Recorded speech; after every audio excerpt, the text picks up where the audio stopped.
Morning, Tom. Morning. How are you? Not bad. Yourself? Good. Is your electronics working this morning? Yeah. What happened was I have a replacement cord for my computer, and it got over. It's not the right voltage, and it got overloaded by leaving it on for 8 hours.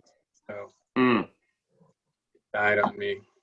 But now I just ordered a new one last night, a new cord. It's all these things you didn't realize you had a problem with before. Yeah. I really am not a big fan of this remote stuff. Yeah, I would agree 100%. I would agree with that. Good morning, everyone. My name is Christina Castro, and I'm the liaison for the Board of Governors. Thank you for joining the California Community College's Board of Governors meeting. The meeting is scheduled to begin at 9:00 a.m., but we will wait a couple minutes as people continue to log in. In the meantime, to access the Board of Governors meeting agenda, please visit our website, cccco.edu, and go to the About Us tab and Board of Governors, then Meeting Schedule, Minutes, and Agenda, and select the blue agenda hyperlink to view the agenda on Board Docs. The agenda link will also be projected on the following screens. As a reminder, closed caption is available. Click the CC icon at the bottom of the screen labeled closed caption to read live captions. The question and answer Q&A icon is available for the public to enter questions for presenters and read their responses.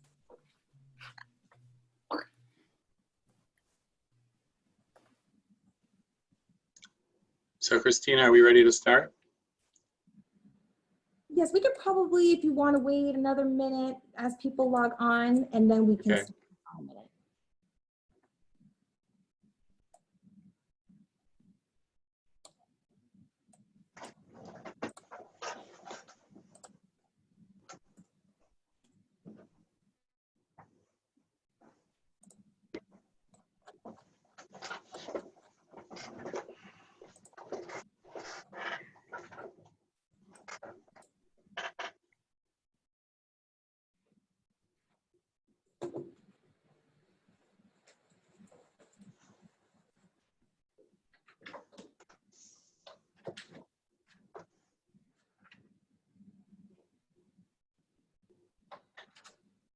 Okay, President Epstein, we are ready to begin. Okay, welcome everyone. The Board of Governors is back in session for the second day of our meeting. And the first item on the agenda is item 5.1, the fiscal health monitoring of the Peralta Community College District.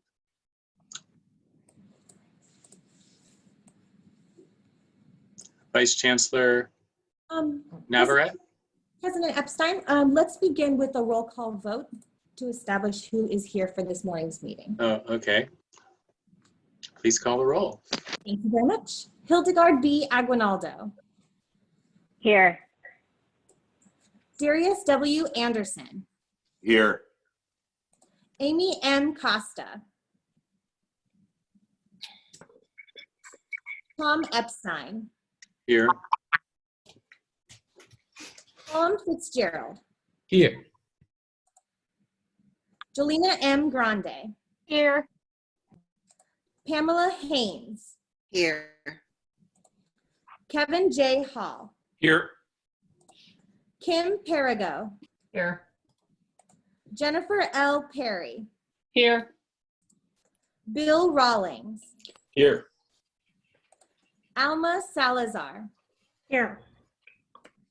Valerie L. Shaw. Here. Blas Villalobos. Here. Alexis Zaragoza. Here. And one more time, Amy M. Costa. Here. Great, thank you.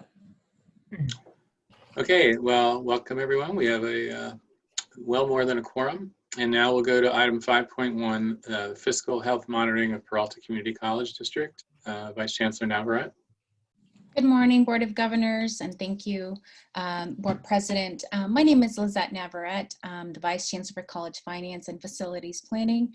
And item 5.1 is an update on fiscal monitoring and fiscal health of the Peralta Community College District. Next slide, please. Today, in this update, we'll provide an overview on the Board of Governors' responsibility, background about our role, and summary of the FCMAT review that was provided to this board several months back. We'll discuss the stages of review and monitoring for this district and for fiscal health. We'll also hear from the Board of Governors fiscal monitor, Jim Austin. And then finally, we'll hear from Chancellor of the Peralta Community College District, Regina Stanback Stroud. Next slide. So existing code provides the Board of Governors criteria to adopt standards for periodic assessment and the continuation to monitor the continuation and fiscal condition of community college districts. Specifically, in this role, the Chancellor has the authority to provide assistance based on results of ongoing fiscal health concerns or at the request of a college district. This authority and assistance can include a fiscal crisis management assistance team, FCMAT, risk health analysis, reviews, audits, and board evaluations.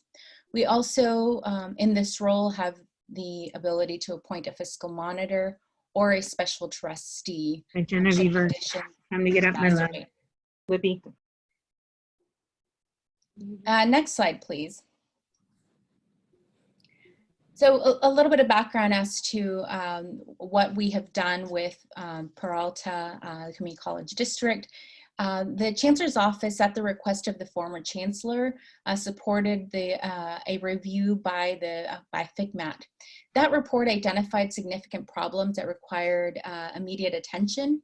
And following that presentation to this board, the President and the Board of Trustees, where the President and Board of Trustees presented, the Chancellor informed the Board of Governors that they would utilize their existing authority to appoint a fiscal monitor. The fiscal monitor that was appointed was Jim Austin, who you will hear from later. Next slide, please. I want to share about the stages in the Board of Governors monitoring process and share where we are now. As I mentioned, first, at the request of the district or by review of audits, financial conditions, the Board of Governors and the Chancellor would hear from a district and then decide what action to take as an initial step. This includes a fiscal monitor. And then the Chancellor's Office and the Chancellor continue to monitor the health conditions of this district, including whether they've made progress towards any corrective action plans. This is the stage that we're currently in with the Peralta Community College Districts. We're currently monitoring and evaluating whether they've made enough progress towards fiscal health and the sustainability of that fiscal health. This will be the first update since the appointment of a fiscal monitor that this Board of Governors will have. And then the stages continues to the Board of Governors further evaluating as we move forward and we continue. In part of that evaluation includes, has enough progress been made? Is a monitor still necessary for a district, or should a special trustee be appointed? Again, this is following continued monitoring progress and evaluation towards corrective action plans. Next slide, please. So the Chancellor's Office has asked the Peralta Chancellor and the Board of Governors to adopt a corrective action plan. We'll discuss more of what's included in that. Since 2019, the update that was first provided to this board, the district has made some key milestones, one of them being that they have identified CEO leadership for the district. And Dr. Regina Stanback Stroud, who's selected as the Chancellor, she will join us as well. Next slide. Another key piece that we've been monitoring is Peralta Community College District's accreditation. This was under consideration when the board first heard from Peralta. Since then, the ACCJC has established a probationary period for all 4 colleges, and each college will be required to submit a special report to the ACCJC. This means that they were on probation status, and that is continued to be evaluated. The district could have been put on show cause, but instead, probationary period allows them to correct key procedures and learning processes as well. Next slide. So as we look closely at what is happening at Peralta, and in the few months, the several months that we've been monitoring its progress, we've identified a series of improvements, but also a series of challenges that still remain within that district.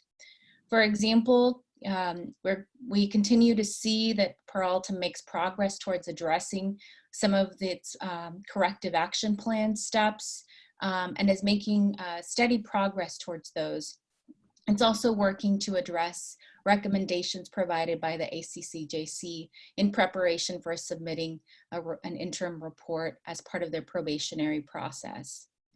And Peralta has made progress on filling key vacancies, including a chancellor and other top level administrators. However, challenges still remain that are important for this board to consider. These include some of the findings by the ACCJC as well related to finance, to governance, and their overall organizational structure. And then another key one is really building on governance, and it's around board governance. This remains an issue due to continued hostility, steps such as conflicting agendas for the board, and also micromanaging of top-level staff.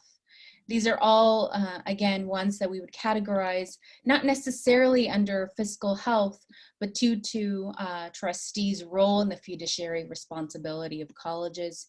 We highlight board governance issues because they can have a correlated effect to fiscal health.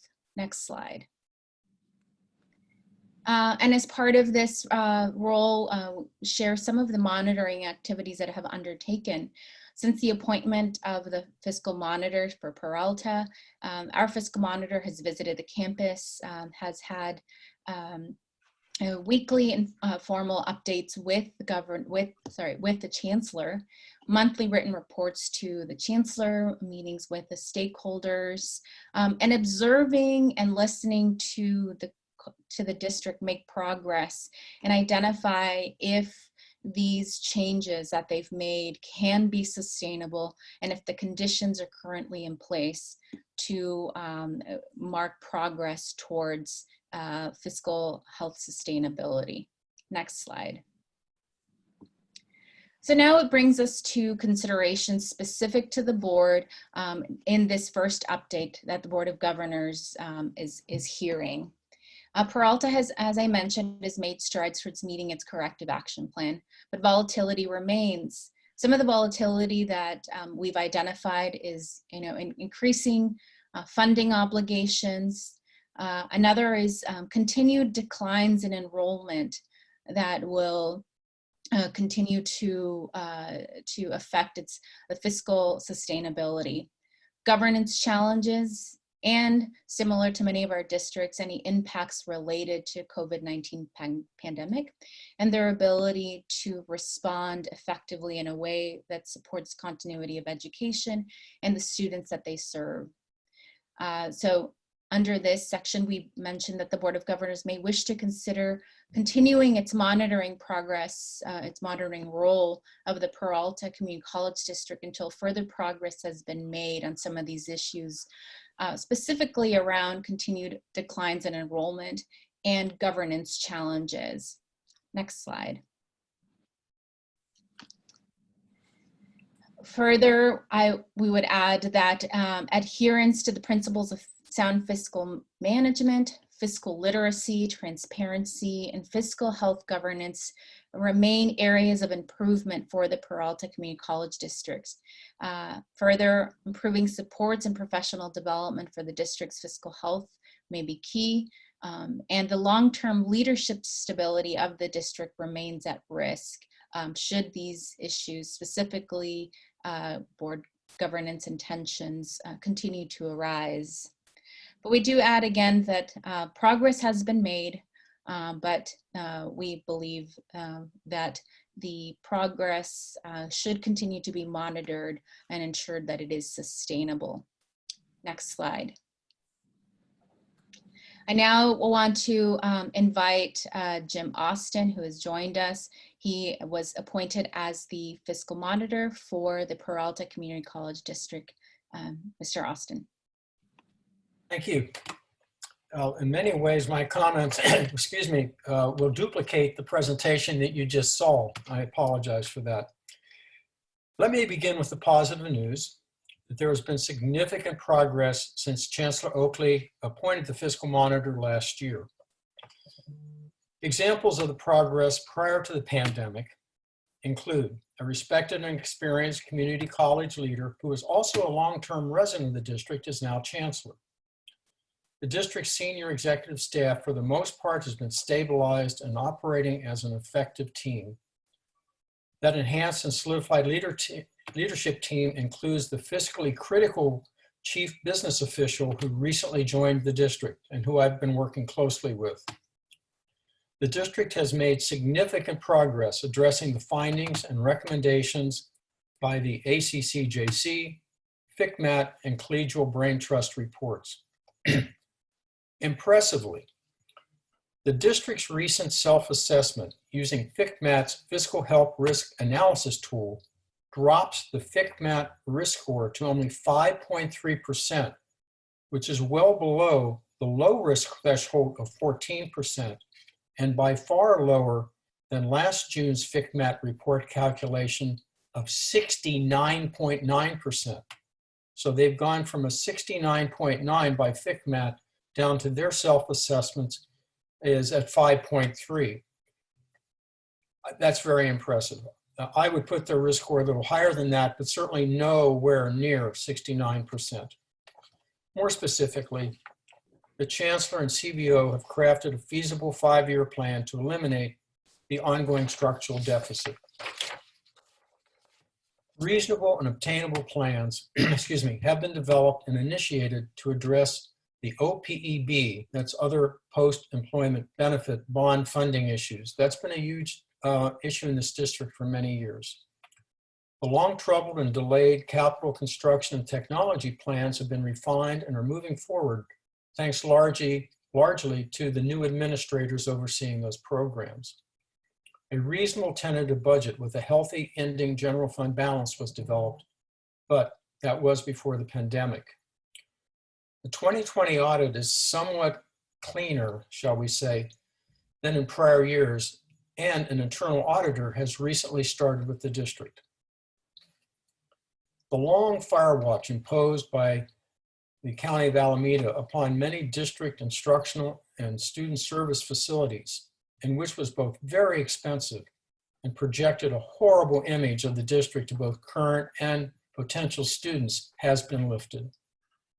The district worked hard to successfully earn a AA bond rating that allowed it to successfully sell critically needed general obligation bonds to finance the continuance of its aggressive capital construction program, despite those bonds hitting the market right after the financial crash.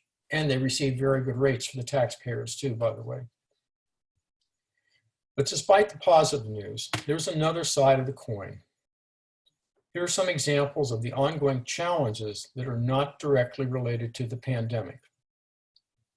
The retention of the Chancellor and senior executive staff continues to be an issue due to board governance and Chancellor-board relationship issues. At times, a fiscally counterproductive and divisive, toxic collective bargaining environment exists. There's ongoing actual and potential litigation related to previous alleged activities of several board members related to the senior staff. Even without the pandemic impacts, implementing the 5-year plan, we rely on collective bargaining and district cultural changes that will be very difficult and require an increased level of collegiality, flexibility, and empathy by all parties.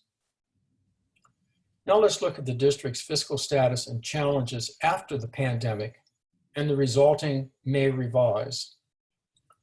Fortunately for Peralta, compared to almost all other community college districts, it had relatively strong cash reserves and prior year ending balances before the pandemic hit. Surprisingly, as recently as May 17th, May 17th projection, which I have reviewed, the June 30th ending balance is still projected to be 13%. Hopefully this pandemic has driven the final nail in the coffin of a 5% reserve, by the way, being adequate in the state of California. Sorry about that editorial comment. In terms of the 2021 budget, the draft tentative budget is largely out the window, of course, due to the pandemic, pandemic-related factors such as the drastically reduced May revised state revenue projections, the inevitable loss of FTES, almost total loss of international student tuition revenue, and the depletion of the projected 2021 beginning fund balance. In terms of cash flow, if the deferred May and June revenues from the state are not actually received in July, the district could run out of cash in August. The primary factors that could lead to the cash shortage are the same as I just mentioned above in terms of budget, plus the ongoing refunds to students. Finally, pandemic or no pandemic, the fiscal challenges presented by the extreme social and basic survival needs of the large at-risk and vulnerable communities served by the district, can't be overlooked in any discussion about Peralta. In summary, there's been significant fiscal and operational progress, and many great initiatives were being planned and being implemented before the pandemic. But there are still significant challenges in addition to the pandemic-related challenges. In my opinion, the ability of the district to address those significant fiscal issues would depend primarily on, 1, the state's ability to provide adequate financial resources, and 2, the district's ability to address its governance issues and retain competent senior administrators. Again, thank you for this opportunity to report my monitoring. And now I will turn it back to the Vice Chancellor. Thank you, Jim. I appreciate your work. Now I invite Chancellor Regina Stanback Stroud to provide some comments and an update on the Peralta Community College District. Dr. Stanback Stroud. Thank you very much, Vice Chancellor Navarrete. Next slide, please. President Epstein, members of the Board of Governors, Chancellor Oakley, staff, colleagues, and friends of the California Community Colleges, thank you for the opportunity to address you today. On behalf of Peralta Community College District Board of Trustee President Julina Bonilla, who is with us today, the members of the Board of Trustees, the Peralta faculty, staff, students, and community, it is my honor to provide you with an update on our progress in shoring up the fiscal health of Peralta Community College District. It is indisputable that we are in uncharted waters as our public institutions respond to the current pandemic. I want to thank Chancellor Oakley and his team for the remarkable guidance and support to the field. At Peralta, we have relied heavily upon it, along with that of our local health agencies, and we are thankful to have the system office be so responsive when we need it most. And the release of the May revision adds another layer of difficulty for Peralta Community College District. You can imagine that we will be faced with making some very hard and uncomfortable decisions at Peralta Community College District, with an impending 10% cut in addition to the skiff cliff dangers that lie on the other side of the hold harmless arrangement. Now 10% may not sound hard, or it may sound a little hard, but manageable.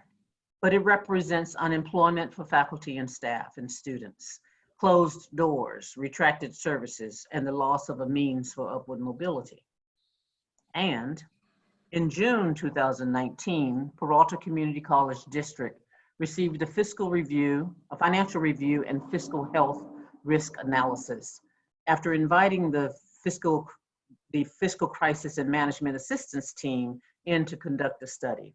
And in doing so, FCMAT provided 75 recommendations related to fiscal processes, communication, training, accountability, planning and budgeting, spending, staffing, and organization of the district. And 11 months later, I'm pleased to report that 72 of the 75 recommendations have been addressed. Most are complete, while some are designed to be ongoing and will and should never be complete, such as training and communication and monitoring and enrollment management.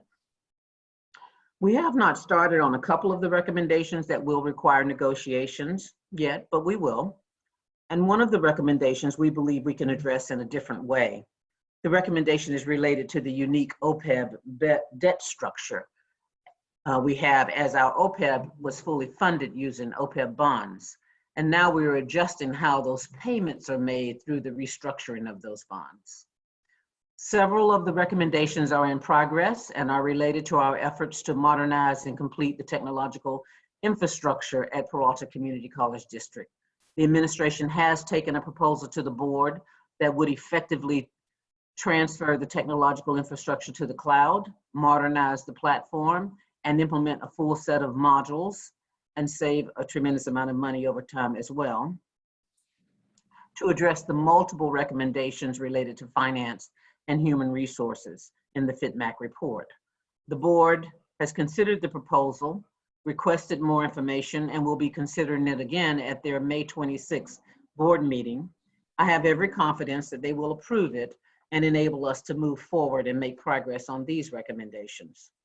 We have been using the self-analysis tool, as Mr. Austin mentioned, on the FCMAT website, and we've enjoyed watching our score go down, meaning watching our risk go down using this tool.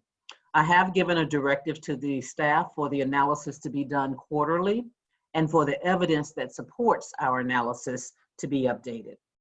I'm encouraged by the fact, as Mr. Austin, who stole my thunder, by the way, that I'm encouraged by the fact that our very high score, meaning high risk, of 69% would now be a mere 5.3% were we to be visited by FCMAT today. But you don't have to take my word for that. We set up evidence to show that. We set up a website that has the self-analysis and all of the evidence that supports each of the answers that we gave. And I invite you to follow the link that's here on this slide. It's a password protected link. And I have provided the password to Vice Chancellor Navarrete and Chancellor Oakley. But you can monitor our progress and see our evidence at any time. I'm happy to answer any questions that you may have for me. Thank you. Thank you, Dr. Stanback Stroud. With that, I will turn it over to President Epstein. Thank you very much for your time. Any questions? Thank you, Chancellor. We now open the board. I see Member Costa. Thank you. Thanks, Tom. I have probably two questions. The first is that, it looks like the risk assessment has gone down, which is commendable. But I know that in Jim's comments, he mentioned he may have it slightly higher. I'm wondering how much higher and kind of what are the factors that you think would lead to a slightly higher score. And then secondly, and this is probably for both the Peralta board president and the chancellor, is in our staff report, and Jim mentioned some governance issues between the board and the chancellor's office. I'm wondering if somebody can expand upon that a little bit. Clearly that's concerning because although we can help try and right the fiscal ship, collaboration is clearly going to be quite necessary going forward given the economic environment we all find ourselves in. Thanks. Board Member Costa, I'm happy to address the point about governance issues. the Chancellor's Office, with our partnership with FCMAT, still has additional technical assistance that can be provided related to boards, board governance. Some of the issues continue with that really led to that key point are divisiveness along the board and concerns around the CEO board relations that can sometimes impede progress that is focused and centered on student success and equity in many respects. A board self-evaluation could potentially assist in those instances, but more time and continued progress, both on the parts of the leadership as well as the elected body, are going to be necessary in order to continue to lead to improvements. The reason those two are related is that with the board's role in solidifying decisions leading to fiscal paths and fiscal decisions for the district, those two are correlated and essential to function symbiotically. So I would add that we still have remaining assistance that we can provide, but that continues to be something that we need to monitor. If I could jump in on the fiscal score you asked about, with the background that I basically developed the FCMAT fiscal checklist. I'm rather picky, shall we say, but the score would only increase a very little bit, in my opinion. They're still clearly under 10%, which is clearly under the threshold level.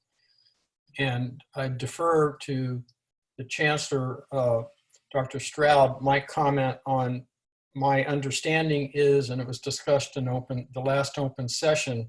By the way, I attend every board docket development meeting and every board meeting now, of course, by Zoom. But the current board president, who is working very closely with the Chancellor and moving the relationship forward, I believe the board has committed to bringing in esteemed former chief executive officers, chancellors, to conduct workshops on governance with the board and the Chancellor. And Dr. Stroud, would you like to comment on that? Yes, thank you. So thank you very much for the comments about the governance. That is an area that the board leadership, Trustee Bonilla, has committed to addressing. We recognize that it means that the board needs to take the opportunity for strengthening itself for development and for understanding the appropriate role of the board, and particularly as it's distinguished from the role of the CEO. In doing so, that means the board needs to do its regular evaluations, but also engage in some development, which the board has asked me to work with them to develop a program. We've done a couple of things. One, we have had the board do a board evaluation, and we've also had the staff who work closely with the board complete an evaluation as well. And as we were preparing to do work with that information at a board retreat, the pandemic hit and we had to cancel the meeting of that. Now we've come to the conclusion that we need to, while it would be ideal for us to be able to be together, we want to not lose any further time, and we've come to the conclusion that we indeed need to be able to do it, even if we do it remotely. Part of what we wanted to do also, it's no secret that there is not necessarily, I wouldn't characterize this board right now as having a unified vision, but I do see that the board would be interested in developing a unified vision. The absence of that unified vision means that it impacts how we move forward on so many different things, whether it's anything from the mission statement to the strategic plan, which drive so many things in the organization. As well, I've encouraged the board leadership to consider having the board develop a value statement, so that that value statement is a guiding principle that even if as we're doing our work, we are able to understand very clearly the expressed values of the board, and they're able to be at least be unified on those values. As well, we have proposed that we bring in, as you mentioned, former esteemed CEOs. We've worked with CCLC to access different resources. And we also have asked to be a part of the Urban Fellows Leadership, which is, mid-career professionals that work on a broader public policy level. And one of their initiatives that they've agreed to take on is working with us to develop a strategy around board governance or board development. So there are a number of things that we have in progress in that area. And then I continue to work with the board leadership in terms of the relationship of the board with this chancellor, as well as any of the executive staff, because I do believe the historical relationship and sometimes some of the current relationships, activities that have gone on, or decisions that have been made, do impact the ability of the district to retain competent, accomplished staff. Just a question, Chancellor. Are any of the members of the board or the president of the board on this call and available to answer questions? The president of the board is on this call as a panelist and can answer the questions. The remaining members of the board were invited as members of the public. So Trustee Julina Bonilla is on the call and on the panel. Yes, I am here. I have unmuted myself, and if it's okay, I'd like to respond, or perhaps if there are other more specific questions related to board governance, I would like to take them all in hopefully in one question, because I do have quite a bit to offer in terms of board relationships and board development. So Please President Epstein, I'll leave it to your discretion. Yeah, please do so right now. Okay, great, thank you. And thank you, first of all, Mr. Austin, for his oversight of the district over the past several months. And of course, I want to thank our Dr. Regina Stanback Stroud for giving such a full and in-depth overview to the Board of Governors. And good morning to everyone. So you all heard from me a little bit last year, September 2019, when I came before you with the interim chancellor at the time, Dr. White, to respond to the FCMAT study. And just for a little bit of context, I think it's important that, that we take a step back to understand how is it that we got here today. Peralta, back in late 2018, received a letter from ACCJC that was brought to the board. And at that time, the board understood, and it was revealed that Peralta had failed to respond to a fiscal strategic plan that was due to ACCJC in the middle of 2018. When the newly elected board received this information, it did a number of things. One, it contacted the State Chancellor's office immediately to request support in how to address accessing a more in-depth fiscal analysis of the district. It also simultaneously, in partnership with the System Chancellor's office, requested from the Joint Legislative Audit Committee also information on how to best address what we believe, what the board believed at the time, were fiscal deficiencies. The board reaching out in unison, I think, was a shift from prior board actions, in that this newly elected board was really committed to, one, bringing unison, a unified vision amongst the board, and figuring out how to move forward. So it's really important to understand that it was through the board's actions that both the FCMAT and joint legislative committees were contacted in late 2018, resulting in guidance to the board that the FCMAT study should move forward. And we thank the System Chancellor and the Board of Governors for engaging in that study. We simultaneously, the board at the time, also contracted with the Collaborative Brain Trust so that we would have an internal consultant to the district addressing deficiencies as the study was moving in place. The board also led the search and successful hire of our now present Dr. Regina Stanback Stroud.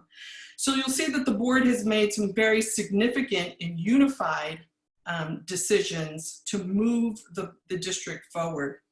And this does differ a bit in some of the information that has been provided to you through this presentation. And it's because I have worked very specifically with this board all through 2019 as their board president and currently in 2020. It's also of notice that the OPEB strategies that were put in place prior to the arrival of Dr. Regina Stanback Stroud. And that's because the board also knew that a restructuring of the OPEB strategies were a critical component to the long-term fiscal sustainability of the district. And we began those studies in early 2019, and thank goodness, Dr. Regina Stanback Stroud has continued those strategies again at the direction of the board. And I think this is critical information to understand in terms of the context of board development. We are not a perfect board.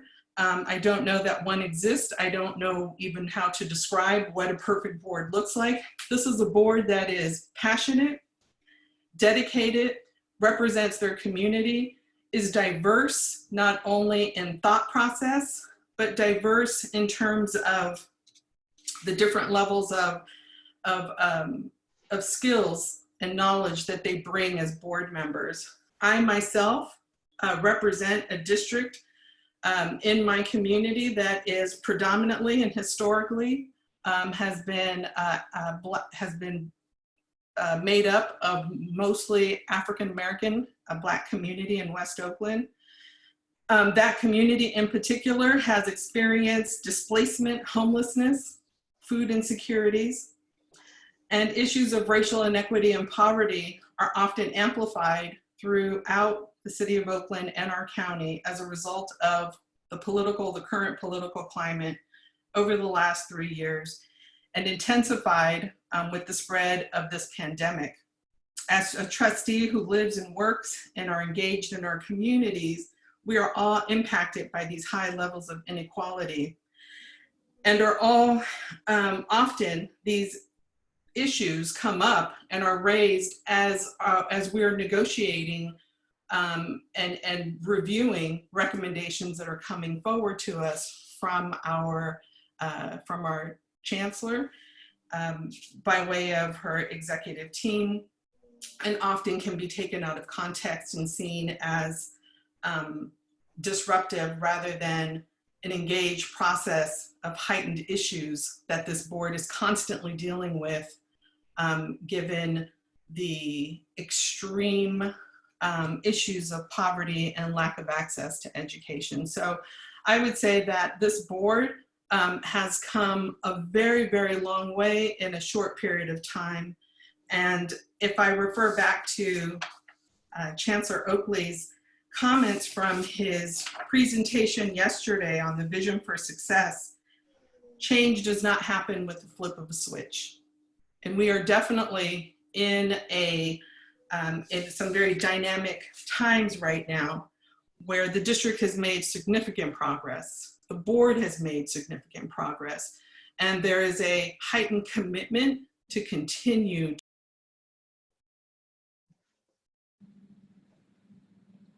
You've gone on mute. Sorry, I may have been put on mute. So I just want to end right there to say that along with the rest of the districts throughout the state of California, this board is committed to aligning its goals. As you heard from Chancellor Oakley yesterday, all the districts up and down the state and every board took action to publicly align its goals to the vision for success, and we continue to do that as well. Thank you. Thank you, President Bonilla. Member Rawlings, I believe, is next. Thank you, President Epstein. A question, I actually have two questions that may be related. I was interested in learning a little bit more about how the restructuring of your OPEB approach would be. What are you moving towards as far as the strategy, if you're at liberty to share? And then second is, I recall from Jim Austin's report that there was a reference to hostile negotiations and bargaining environment. What steps might you be taking to improve that bargaining environment? Thank you. Yes, the restructuring of the OPEB debt involves us actually doing a number of things. One, we have OPEB bonds that we are restructuring in order to get them to a different interest rates, because they actually will, if they're not restructured, they actually will move to auction rates. And those are not, with the fiscal crisis that occurred, then those actually just about don't exist anymore. So we want to restructure that. We also are required to look at our actuarials and have the actuarials re-look at the actual liability based on annual actuarials. As well with the restructuring of the, as well with the restructuring of the debt, we have, I want to make sure I get all of the different components in. Well, let me come back to that. Let me come back to that. I can pull up some very specific information that would be helpful in that. The other thing that I wanted to address for you is the issue of the negotiations. Of course, in these hard times, you can imagine that the negotiations can be difficult. What I have found just in the short tenure that I've been here, I have found that the climate has been pretty difficult. I have seen the ways in which the collective bargaining units interact with the administration and with the board. I have seen the ways in which the administration needs to be developed in terms of negotiating, and the processes need to be put in place, that we are making some decisions and running fiscal simulations, as opposed to simply just agreeing to certain things because we know that maybe the value of the board and maybe the value of, a very, as they mentioned, proudly so, pro-labor board. So as well, there's a general culture in the institution and in the overall district that I really have tried to address. And that culture is, there are regular structural tensions that go on between higher education, between administration and faculty. It is, exponentially greater, in my opinion, in Peralta in terms of those structural tensions.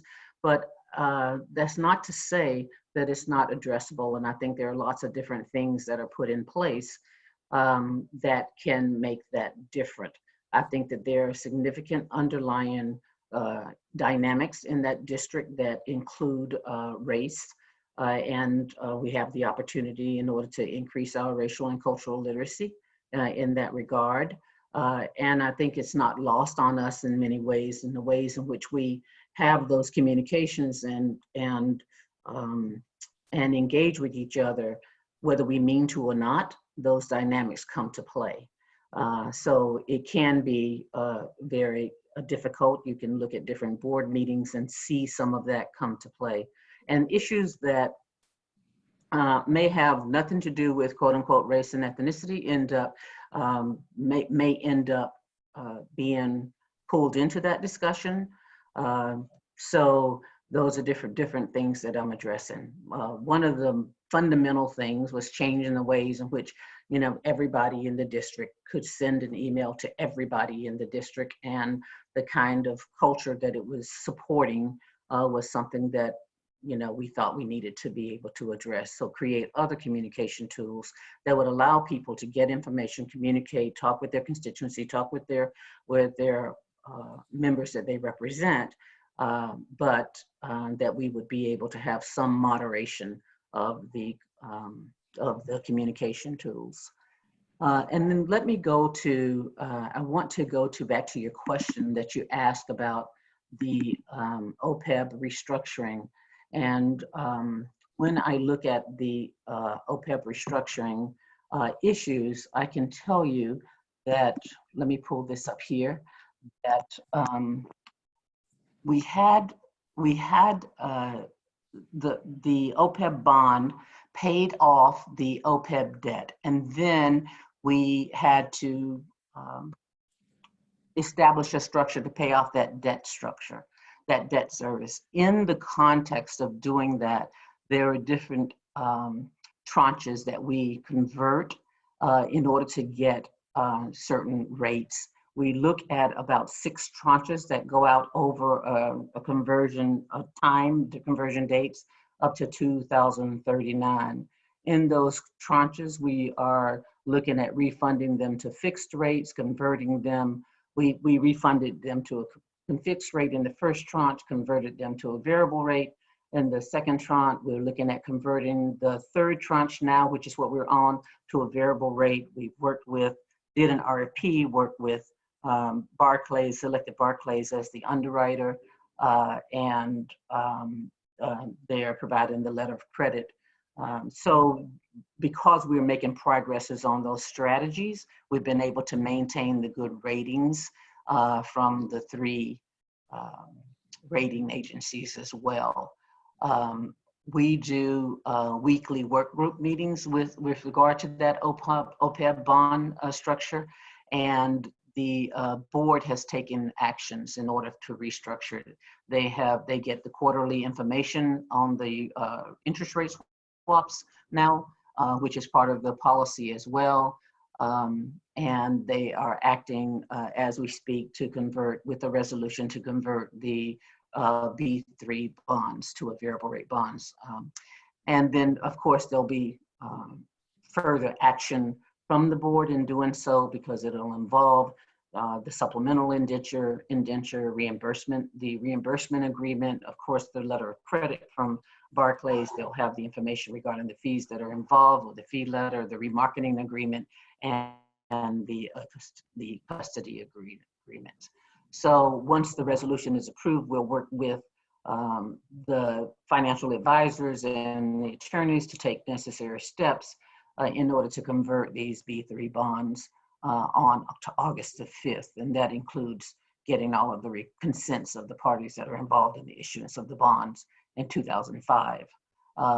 So one of the steps is for the board to approve reoffering circular, and so that'll be done as well. So that is my humble and feeble attempt to try to, like, I really know a lot about the finances, that really we have financial advisors and people in the area of expertise to help us navigate that.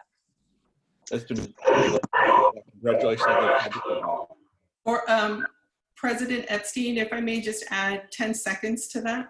Sure. And so Board Governor Rawlings, I think that's a really critical question to ask. And if I can offer to you that the 3 critical steps that have been taken is educate the board, and educate the board. Absolutely. And with that, you will make a tremendous amount of progress. Thank you. We hold office hours for the board members. We do presentations for the board members, and we do it in the strategies of what we call 332, so that we can honor the Brown Act.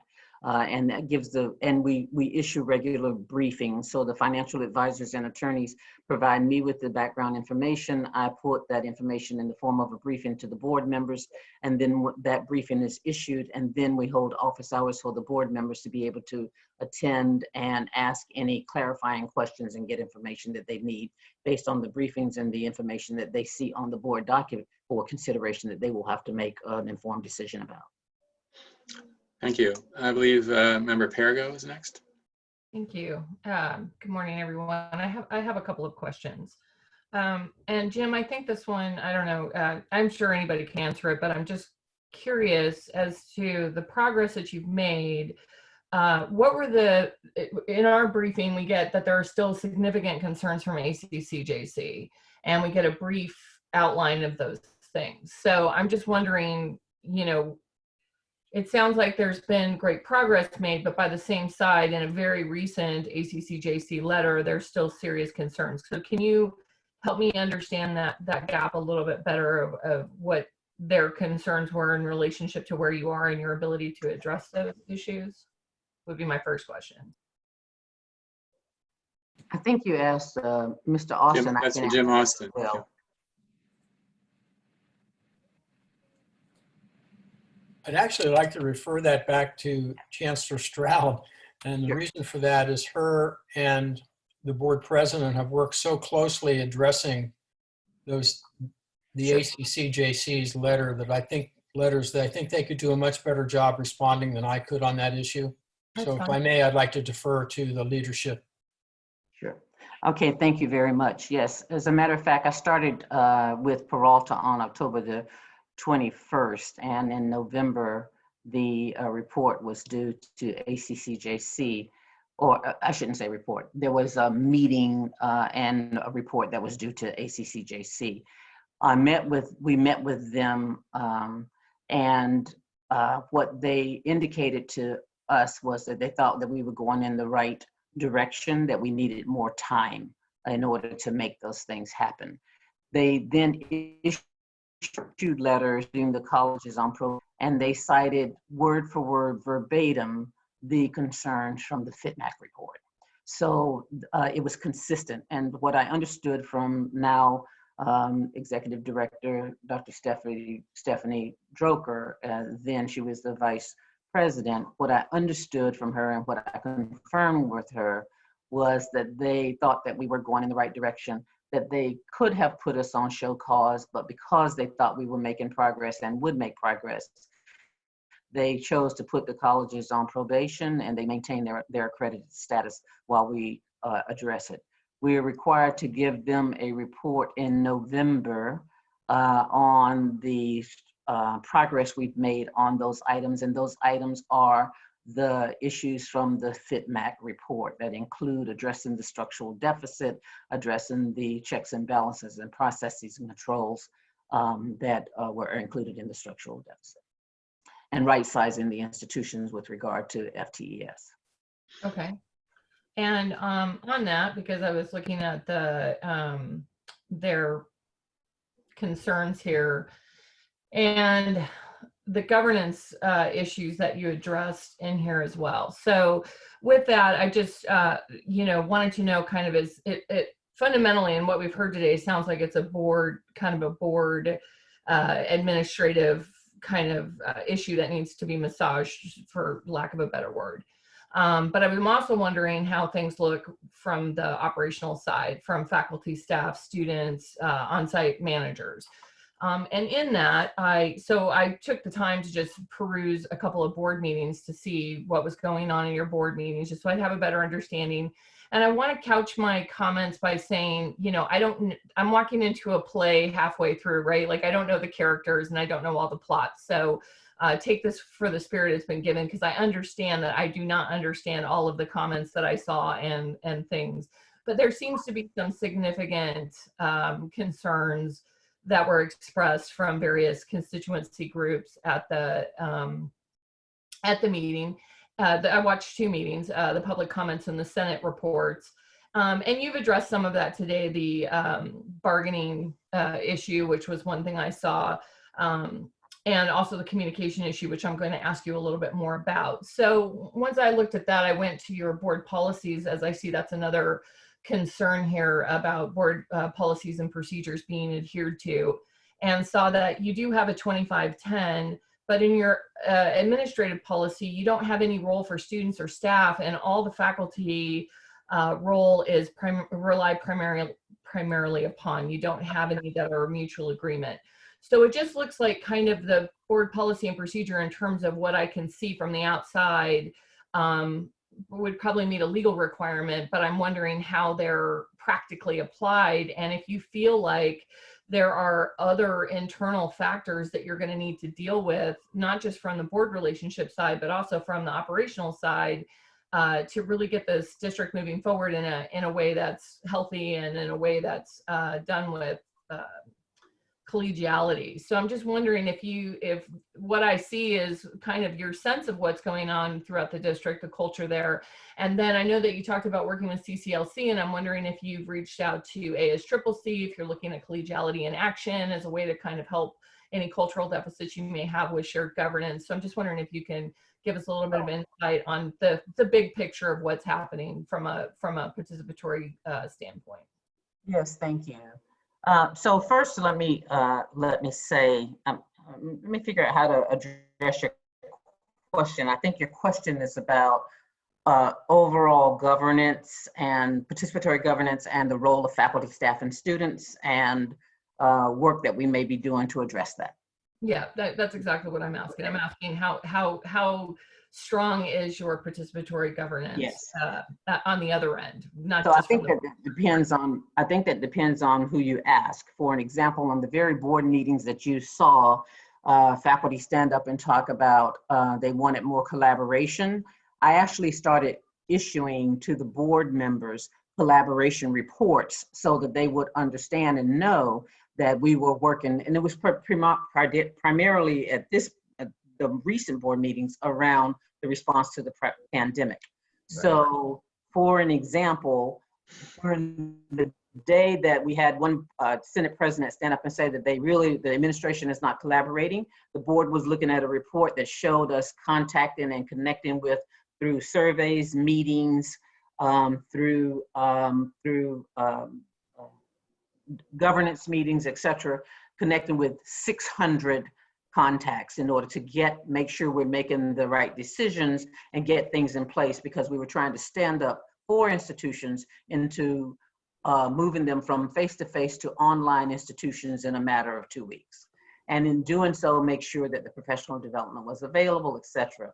So while on the one hand, there was concerns about whether we were collaborating and we were collaborating with different people throughout the district. So for an example, when we looked at how we addressed the nursing program and meeting the needs around the clinicals, then no, we did not collaborate with the academic senate presidents. We collaborated with the nursing faculty and so forth. Mm-hmm. So I would say that there was and I reported to the board and I showed those actual meets dates, meetings, surveys, et cetera, so that they had the evidence of the collaboration. But that doesn't matter if there is a perception that there's not collaboration. So first of all, let me preface these remarks with saying, I am no stranger to participatory governance. I was the president of the State Academic Senate for California Community Colleges. I was engaged in the processes when AB 1725 was not when it was written in 1988, but when it was implemented. I was on the State Senate Executive Committee in 1991, and by 1993 was the president of the Academic Senate. So I was part of the CCLC technical assistance team that went out and helped other districts establish their shared governance or participatory governance processes. So I'm no stranger to the details. I understand and can cite for you 53-200s as well as the staff and the students' governance regulations. Crystal clear on those things. Not enough just for me to be crystal clear, important for many to be crystal clear.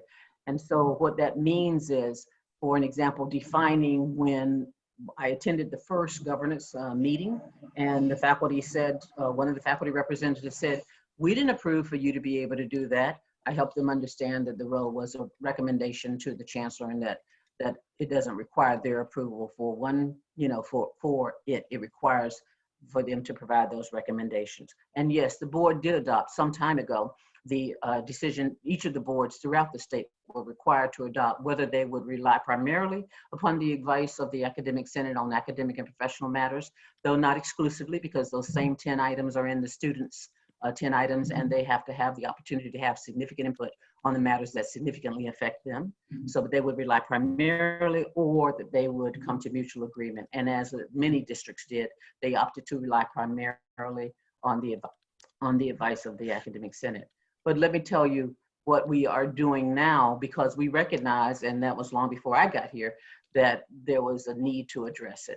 We formed what's called the Planning and Budget Integrated Model Work Group, and that work group was tasked with making some recommendation on the governance process. From my perspective, in the FCMAT report, in the Collaborative Brain Trust report, and in the Collaborative Brain Trust report, we do have lots of issues that get bogged down in the governance process and will take years or take several semesters to move forward. And so it is clear that there needs to be an evaluation of the process, and there needs to be a common understanding around those design principles. So we are in the process of doing that. There is a work group that has been established, though I will tell you that our momentum was slowed a little bit when we had to shelter in place, but there is a work group that's been established. We've agreed to look at different models, and they held a PBIM summit, and that PBIM summit, which was attended by more than 75 people, resulted in lots of different issues that they asked the work group to take a look at. So we are building on that work, then making some recommendations or pulling together some recommendations on the overall governance of the institution. And what I'm looking forward to is making sure that the governance is at the college levels. There's so many committees and so district centric, that the reality is that from my perspective, I'll be working to look at the governance from the college level, so that when we are addressing different issues, the different district, we understand the college's positions and needs and perspectives around that, but then it doesn't have to be duplicated to go through a filter at the district level. So there will be likely, you want me to stop? Go ahead, if you have one more thought. Yes, there will be likely that there will be some, perhaps an overall governance committee and perhaps an overall budget committee, particularly for recommendations around budget assumptions and a tentative budget, but that many of the other detailed committees will be at the college level. Thank you. Chancellor Oakley has remarks, I believe. Yes, thank you, Board President Epstein, and thank you, Chancellor Stanback, Stroud, and Board President Bonilla for the information that you've shared. I think it's been very enlightening for the Board of Governors. I know that the work you're doing is difficult but important work, particularly as we always mention for the students that you serve in that community, which are our top priority. So I just have a few comments, and primarily directed to Board President Bonilla. I think, you know, when you last presented to the Board of Governors, one of the points that was made very clearly was that the board culture needed to change. And in my estimation, and what I want to express to the Board of Governors is, in reviewing, much as Board Member Perigo has been reviewing your board meetings, I've been reviewing the reports from the Fiscal Monitor, the reports from our Vice Chancellor, looking at the comments made at board meetings, actions taken at board meetings. In my estimation, we still have a problem with board culture. And that is a serious concern to me, because any ongoing progress, any structural change is dependent on the Board of Trustees. And so, you know, I've seen the board intervening in actions taken by the Chancellor, overstepping their authority. The delegated authority that you've given to the Chancellor is the authority that the Chancellor has to exercise. And I've seen on repeated occasions that the board has intervened in the Chancellor's decisions. That is not a recipe for health going forward, in my estimation. And so I have heard all of the comments, and I appreciate the tremendous progress that has been made. At this point, you know, I would love to get a response directly from the Board of Trustees on what they are going to do to respond to the concerns. We've seen the written reports from the Chancellor and the actions that are being taken to respond to FCMAT, but I do think that it's important for the decision making that we have to make, because quite frankly, I need to come back to the Board of Governors by July to either recommend a special trustee or not. I think the time has come for a decision to be made. Without a direct response from the Board of Trustees on what the board is going to do to improve the culture, then I will have no choice but to recommend a special trustee. So I'm hopeful that it doesn't come to that. You may have differing opinions as to why we will or won't take that action, but you know, our primary concern is the students of that district. And if the board continues to go down this path, then I have no choice but to recommend to the Board of Governors that we assign a special trustee to the Peralta Community College District. So we can talk offline, Board President Bonilla, but I would love to be able to share with the Board of Governors the Board of Trustees plan to change the culture of the way that it's functioning in order to maintain the fiscal health, the academic health, and ensure that its students are served regardless of what the crisis is in front of us. They need to be served. And so those are my comments, Board President Epstein. I welcome Board President Bonilla's thoughts, but that's where I'm at this point. Is it okay for me to comment? Yes, please. President Enke, through the chair. Thank you, Chancellor Oakley, for inviting the board to give you a response. I think this is the first official request that I'm hearing specifically from the Board of Governors and from the State Chancellor to provide a response, and we look forward to doing so. The board is scheduled to engage in a number of board orientations and evaluations with an external facilitator, and the board will continue to work in supporting our esteemed Chancellor, Dr. Regina Stanback Stroud. I have made this very clear of my intentions to not just work with our Chancellor, but to proactively support our Chancellor. And this board is committed to doing so as well. So we look forward to providing you, Chancellor Oakley, and President Epstein and BOG members with a formal update, written update or presentation, whatever your choice and desire is in the very near future. Thank you for that. Thank you. We kind of need to wrap this up. It's been going on for a while. I just want to say, from my perspective, I agree with absolutely everything Chancellor Oakley said. I haven't studied it in detail as much as he did, but from all the material I have reviewed, it does appear that that the Chancellor has been effectively moving things in the right direction, and that the board has been problematic.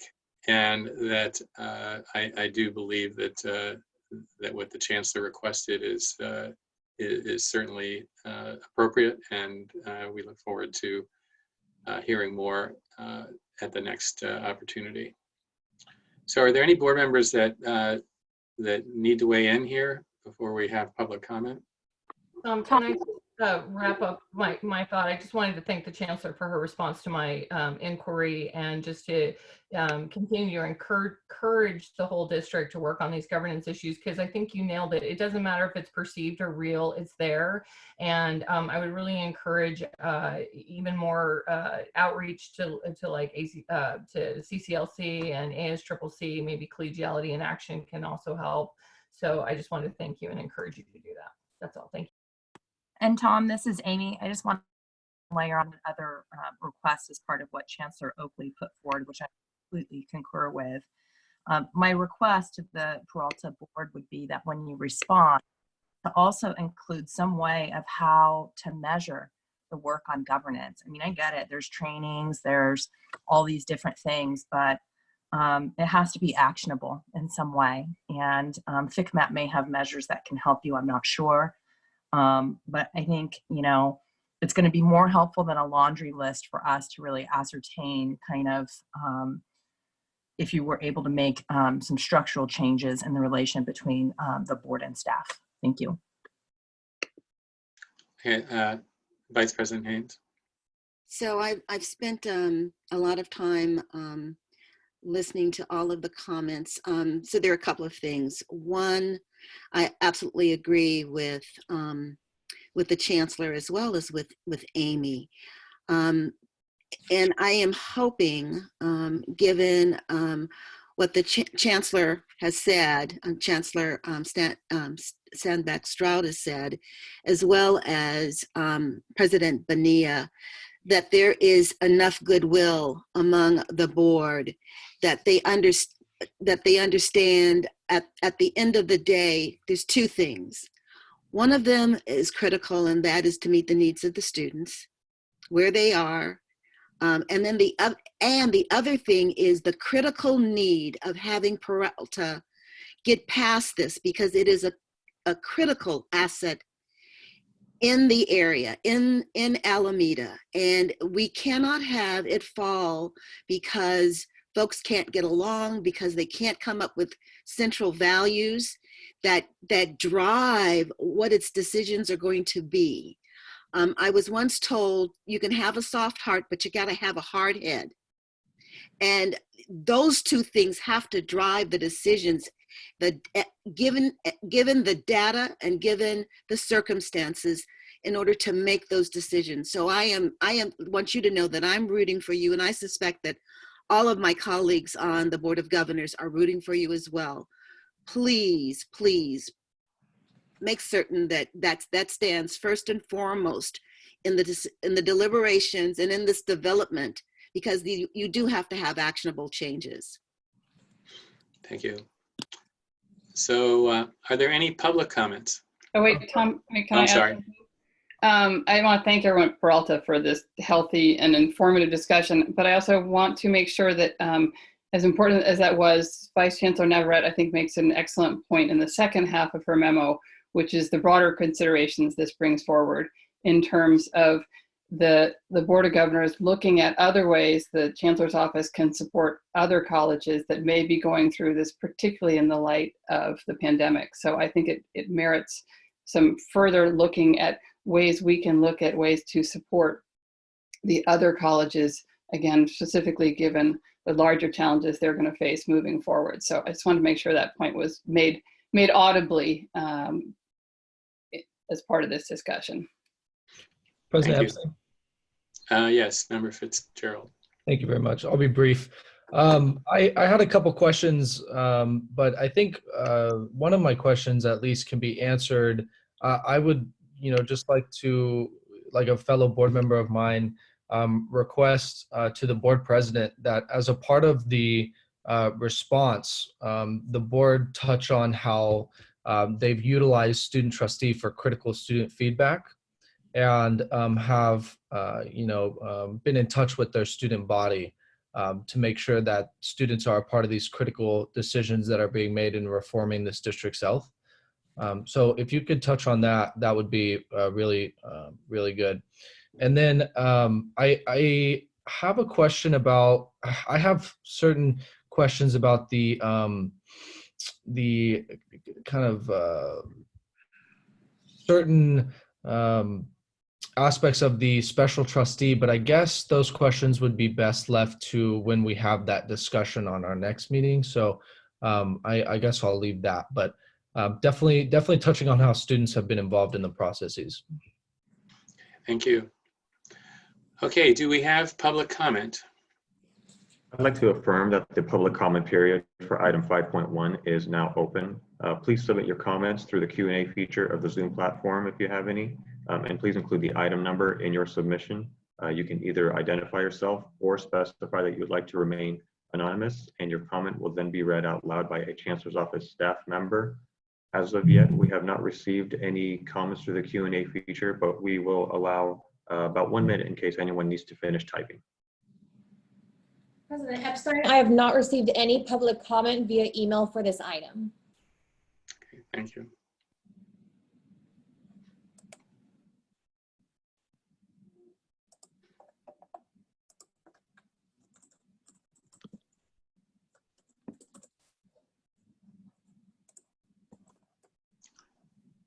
Nothing, Mr. Galway? No, nothing received. Okay, well, thank you. I want to thank both Chancellor Stanback Stroud and President Bonilla for their giving us a bunch of time today. And we wish you the best of luck, and we hope that you succeed in making the progress that we all hope and expect. Thank you. Okay, moving on to item 5.2, an update on the activities of the Chancellor's Office Black and African American Advisory Panel. Vice Chancellor Feast. Good morning, President Epstein, Vice President Haynes, and board members. It's my pleasure to introduce this item, which, as you mentioned, is an update on the Black and African American Advisory Panel to the Chancellor's Office. By way of background, the panel was formed a little over 2 years ago as part of a campaign to raise awareness about career education programs in our system. And at the time, the Chancellor's Office was seeing that levels of general awareness about the benefits of community colleges was increasing among whites, Latinx, Asian, and other populations. But our research indicated that this was not the case for Blacks and African Americans. So we formed an advisory group made up primarily of external stakeholders to develop strategies to help try to turn this around and to dig deeper into this community. The panel members include leaders in business, social justice organizations, workforce development, faith-based organizations, and they've really become champions within their networks for community colleges. And Vice President Haynes and Board Member Shaw have been closely involved with this work from the outset. And at the beginning, the panel made it clear that they wanted to work not just to inform outreach strategies, they also wanted to develop recommendations to improve the educational experience for Black and African American students, and most importantly, to increase student outcomes. They've wholeheartedly embraced the vision for success and produced an outstanding body of work in the short time they've been at work. They've held 5 town hall listening events throughout the state that doubled as college fairs. They've been deeply involved with the Communications and Marketing Division in developing messaging and creative materials specifically designed to reach African American audiences and which are being introduced into our statewide communications. They've advocated strongly for the Board of Governors priorities, such as the system budget, Cal Grant reform, diversity and equity and inclusion efforts. And they've produced a report for the Chancellor's Office on their recommendations for removing obstacles and barriers that have held Black and African American students back for too long. And for more on that, I'm now going to turn it over to the panel's co-chairs, 2 amazing colleagues, Greg Irish, Executive Director of the City of Los Angeles Workforce Development Board, and Cassandra Jennings, President and CEO of the Greater Sacramento Urban League. Thanks, Paul, and thank you, Board President Epstein. My colleague, Cassandra Jennings, the President and CEO of the Greater Sacramento Urban League, and I are delighted to be invited to participate in your board meeting today. It's comforting to know that despite this terrible pandemic, COVID-19, that has upended classes and stoked justifiably worries about the academic progress of your students. You're still coming together to discuss and employ best practices in education, realizing that students rely so much on your campuses for their everyday needs that go beyond education. As Paul said, I co-chair the African American Advisory Panel, the brainchild of the Chancellor, who has always been sensitive to the disparities that exist with regard to African American access to higher education and the opportunities that education provides for gainful employment and a middle-class lifestyle. We have morphed from a group of concerned citizens ready to tackle issues related to marketing the benefits of a community college education to the African American community, to now formulating recommendations and strategies to address the barriers and challenges to African American college enrollment and achievement. As you know, 2/3 of African Americans in California between the ages of 25 and 64 attend college at some point in their life. However, many drop out, resulting in only 1/3 earning an associate or bachelor's degree. Having so many African American students leave without a degree or credential is obviously troubling. We need to focus on more than reaching out and marketing community colleges and a community college education to them. Over the past 2.5 years, the panel and the Chancellor have convened a number of town hall meetings in Fresno, Los Angeles, Sacramento, San Diego, and Oakland to garner or solicit input on 4 areas of focus: college enrollment, credential attainment, college completion, and transfers to 4-year institutions. Not surprisingly, these focus areas align with your vision for success. The attendance at these town halls was greater than we ever imagined. As you can see from the slides, the attendees included parents, grandparents, high school students, community leaders, elected officials, educators, and community college students themselves. The panel also conducted a number of focus groups. All of these activities have resulted in a report and the formulation of a number of recommendations regarding to advance African American college enrollment and completion. And I'll let my colleague, Cassandra Jennings, provide the details. Thank you. Thank you, Greg. As you might imagine, the effort Greg just described yielded massive amount of data, insight, and for the most part, very consistent findings that emerged from both the town halls and the focus groups. We found similar issues and concerns throughout the state and only minor variances between densely populated communities like Los Angeles and Oakland versus more rural areas like Fresno, and I guess Sacramento is somewhere in between. After the focus groups and the town halls were completed, we organized into work groups to study the data and build consensus around the major findings and the ultimate recommendations. The panel prepared a report, which I will outline for you today. Next slide, please. Okay, there were 6 major findings. First, financial aid is a major stumbling block for Black students. Students and parents are mostly unaware of many of the different programs and resources available at the community colleges that could help them and the students to succeed in college, but especially financial aid. In addition, the process of applying for financial aid is problematic for many and often results in the decision to not continue their plans to pursue higher education. That's unacceptable. Secondly, isolation is a negative factor on campuses, especially campuses where Black students make up only a small percentage of the overall student population. For Black students, the campus environment is often unfriendly and unwelcoming, with few role models represented in the staff, faculty, and administration with whom they could bond or turn to for advice and counsel. The feeling of not belonging on campus was described as the imposter syndrome. And some students stated they didn't have a voice and face microaggression on a regular basis.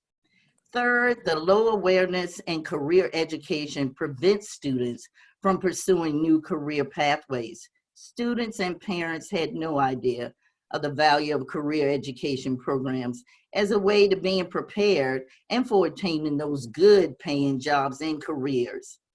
Then on the campus programs are differentiators in ensuring students' success. Students who participate in campus programs like Umoja, A2Men, and EOPS, or have otherwise some strong support systems at home, they report higher satisfaction and greater success rates in their college experience. These students also seem to be more confident about completing their programs and knowing the ins and outs of obtaining financial aid to pay for their college costs. Now, optimism still runs high in spite of barriers, in spite of all the many challenges and lack of awareness of resources. Black and African American people remain very optimistic about attending college and completing their programs. And then finally, in spite of current outreach efforts, awareness about community colleges remain low among students, parents, and community advocates who could say they need more information clearly tailored to the Black and African community.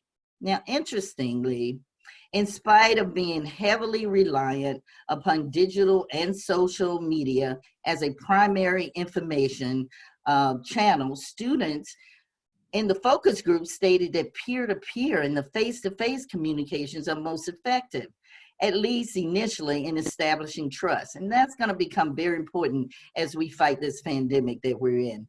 Next and final slide. Well, not quite the final slide, but I will move quickly. These 6 findings led to 6 recommendations that the panel considered critical to changing the trajectory of Black and African American students in our community colleges.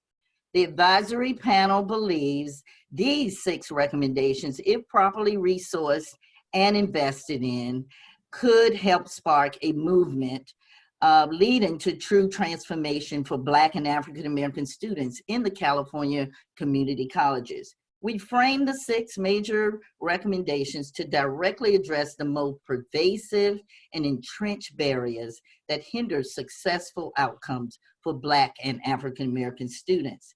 Now, these recommendations closely align with California Community College's vision for success, which aims to reduce equity and regional achievement gaps through faster improvements among traditionally underrepresented student groups, with the goal of cutting these gaps by 40% within 5 years and fully closing those achievement gaps within 10 years. Let me run through these recommendations quickly. Again, begin outreach, targeted outreach and awareness activities while students are in high school and ideally in middle school. This will help ensure that students, parents, and the influencers, including high school, college, and career counselors, are fully aware of all the opportunities available through community colleges. Also to ensure that they know about financial aid and those career educational pathways. Then secondly, we must identify and engage existing on-campus and off-campus support systems. This includes community leaders, college educators, and administrators, and programs like Umoja and Amend. Thirdly, let's develop advertising, information, and outreach materials that clearly and obviously target Black and African American students and parents. These must utilize positive and culturally relevant imagery, people, and content that will connect instantly with our students and leave no doubt that they matter. Then fourthly, let's eliminate obstacles that currently prevent Black and African American students from learning about and completing the financial aid process. Then, and fifth, we must intensify efforts to increase awareness in the Black and African American community of the role career education plays in preparing students, again, for those good jobs now and in the future, and those that may not necessarily require a 4-year degree. And then finally, increase the number of Black students in California community colleges who transfer annually to the University of California campus and the California State University campuses. This increase is critical if we are to meet California's future workforce demand for bachelor's degrees. With this, I will turn it back over to Paul, and we'll be available to answer any questions you may have. Thank you.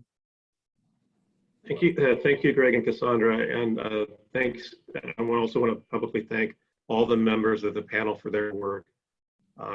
In terms of next steps, we wanted to obviously share these findings with you. We've moved forward on many of the communications-related recommendations, although we had hoped for some additional funding in this year's budget to bring it to a greater scale. Unfortunately, that looks like it's not going to happen.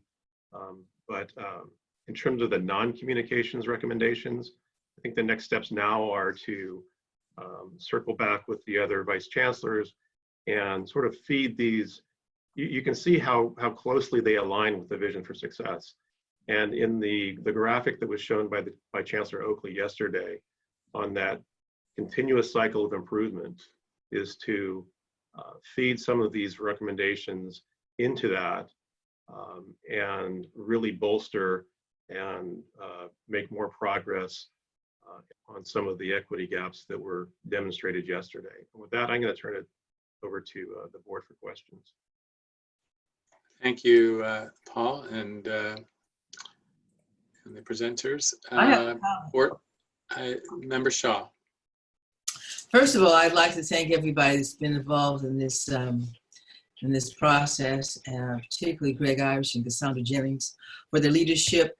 It was quite a journey, and I think we discovered a few things that we didn't know, but a lot of the things we knew. And the fact that that our path forward might be thwarted because of the financial problems is a bit concerning, but we're going to continue to move forward. I also wanted to just say that there has to be, in terms of the African American students, in order to succeed, they need an embellished support system. That's how we succeeded as a people in America. Having 400 years of adversity, our communities have supported us so we can move forward. That whole kind of tenor and feeling has to happen on the campuses of our community colleges in order for our students to succeed. So the importance of Emoja, programs like Emoja and A2 Men are really, really critical in terms of success, eliminating the sense of isolation and helping the students move forward. So again, I just want to thank everybody. I'm anxious to find out if we can look to foundation funds, external funds to try to support our efforts so we can continue on, because I think if we don't, we certainly will be left behind given the financial status of the nation. So thank you, everyone. Thank you. Member Haynes, Vice President Haynes.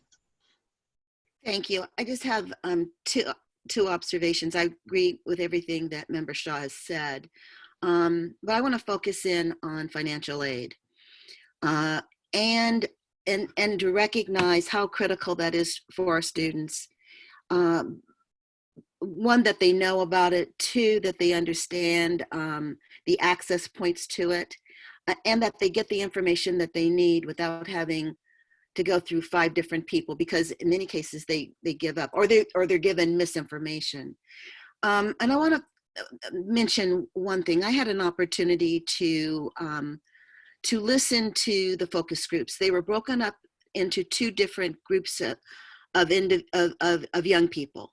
One group were solely those students who were ages 15 or ages 16 to, I think, 18 or 19.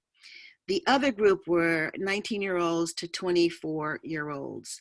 And many of those 24-year-olds had come on our community colleges and had left. We're having problems either getting jobs or were in jobs that were sort of dead end. And so, and they were probably the most pragmatic of them. When the question came about financial aid, they all hadn't had that information. They were glad to hear it.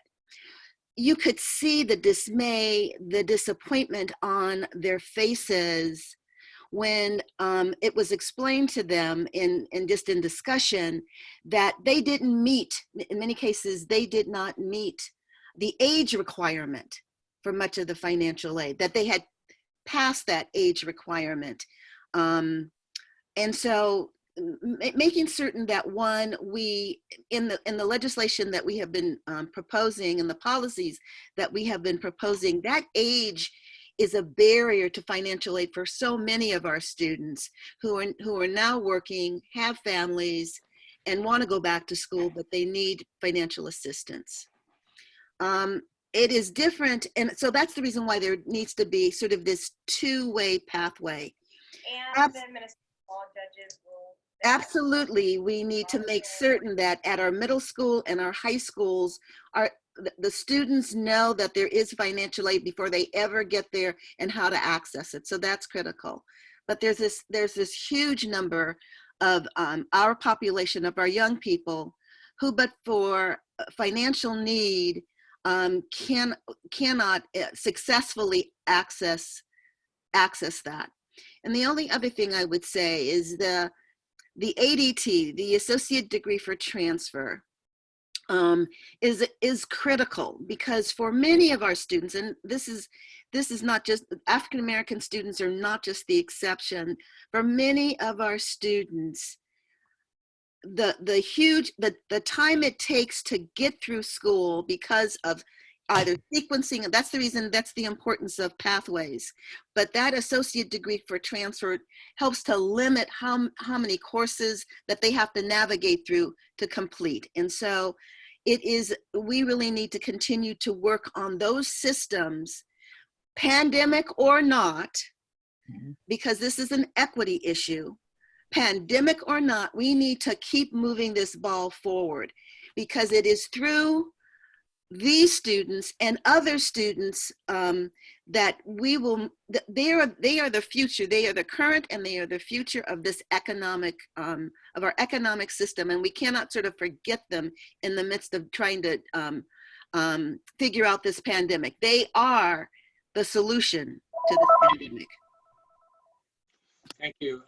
Member Villalobos.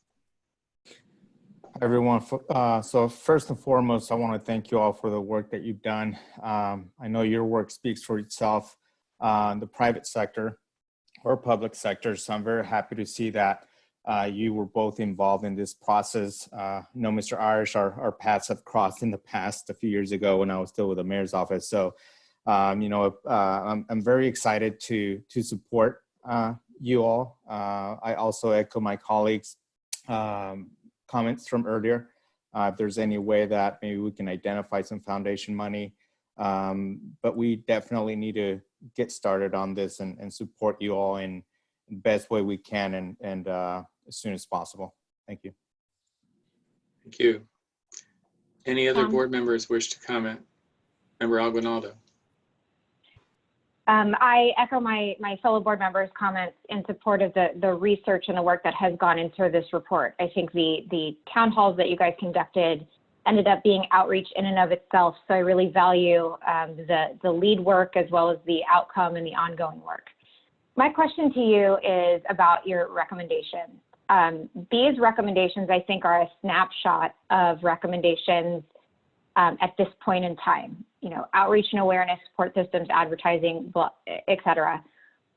All of that is relevant today, just as it was relevant 5 years ago. I think these would have been the same recommendations 5 years ago. So I guess what insight do you have as far as what we needed to improve upon or what we needed to change entirely? Is there a disruptive model that we need to implement in order to get more specific recommendations? Because I would venture to guess that these are all things we needed to be doing anyway. So is it just a matter of we need more funding?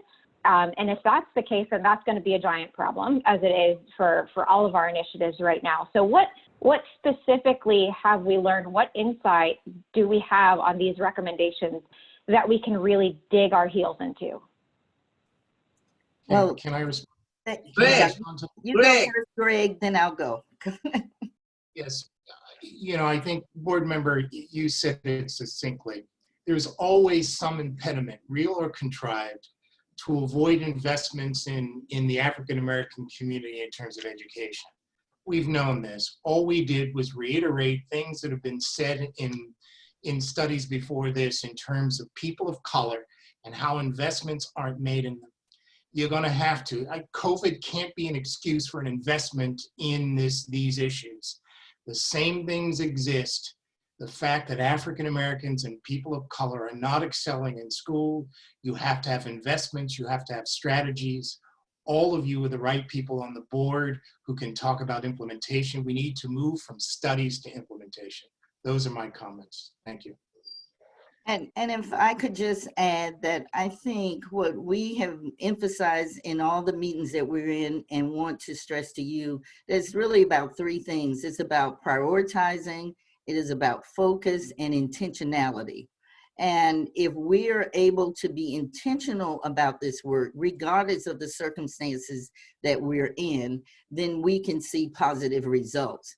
If we decide that, oh no, it's too hard, and now with the pandemic, it's even harder, and we put it on the shelf, then you're right, we will be talking about this in the same way. But we think we have an opportunity now, and we do have some more details in our report, as well as we recommending, like the sort of campus support system. There are examples that we have highlighted that work. So let's see if we can institute them in other campuses. Let's use our other systems to get the information out there with the trusted influencers. So we're saying, set the course and stay the course, and let's see some success. Yeah. Okay, Member Rawlings. I'd like to say, go ahead. Member Rawlings. Thank you. I agree completely with everything that I've heard so far. One point I would like to add on to some of this is that there needs to be the prioritization and intentionality at every level. And one of the areas that I've been a little concerned about over the past few years has been that at our local levels, we are not dedicating the kind of resources that we should be at our local colleges. So to those administrators that might be listening on this now, you may need to, and you should be probably, dedicating resources to a level that feels like you might be over-resourcing your programs on a per capita student basis, because you're really trying to get out into the communities where you have potential for student population to come onto your campuses. And so make sure that you are resourcing your programs appropriately and not just adequately. Thank you. Member Salazar. And I wanted to piggyback on that notion, and then of course, first and foremost, commend the members of the committee who've done exemplary work in bringing this to the forefront and putting forward some strong recommendations. But I think in addition to the institutional level commitment, how is it also that not only are we leveraging potential foundation support, but other system support to ensure that we're leveraging adequate resources. For instance, engaging the Student Aid Commission around ensuring that there is a campaign focused around African American students relative to ensuring students are completing financial aid. How is it that we're connecting to other systems partners, whether it's K-12, CSUs, UCs, and helping to create those connection points, and again, leveraging each of the system's resources to ensure that these efforts are comprehensive and well-resourced.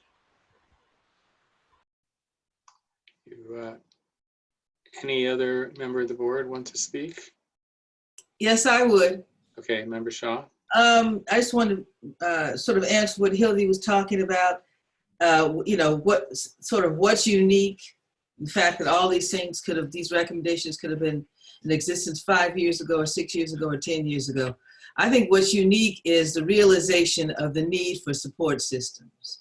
And, I went to college 100 years ago, and there were UC Santa Barbara, and there was 127 African Americans. All of our panelists who were minorities, who who have a BA or more, Dr.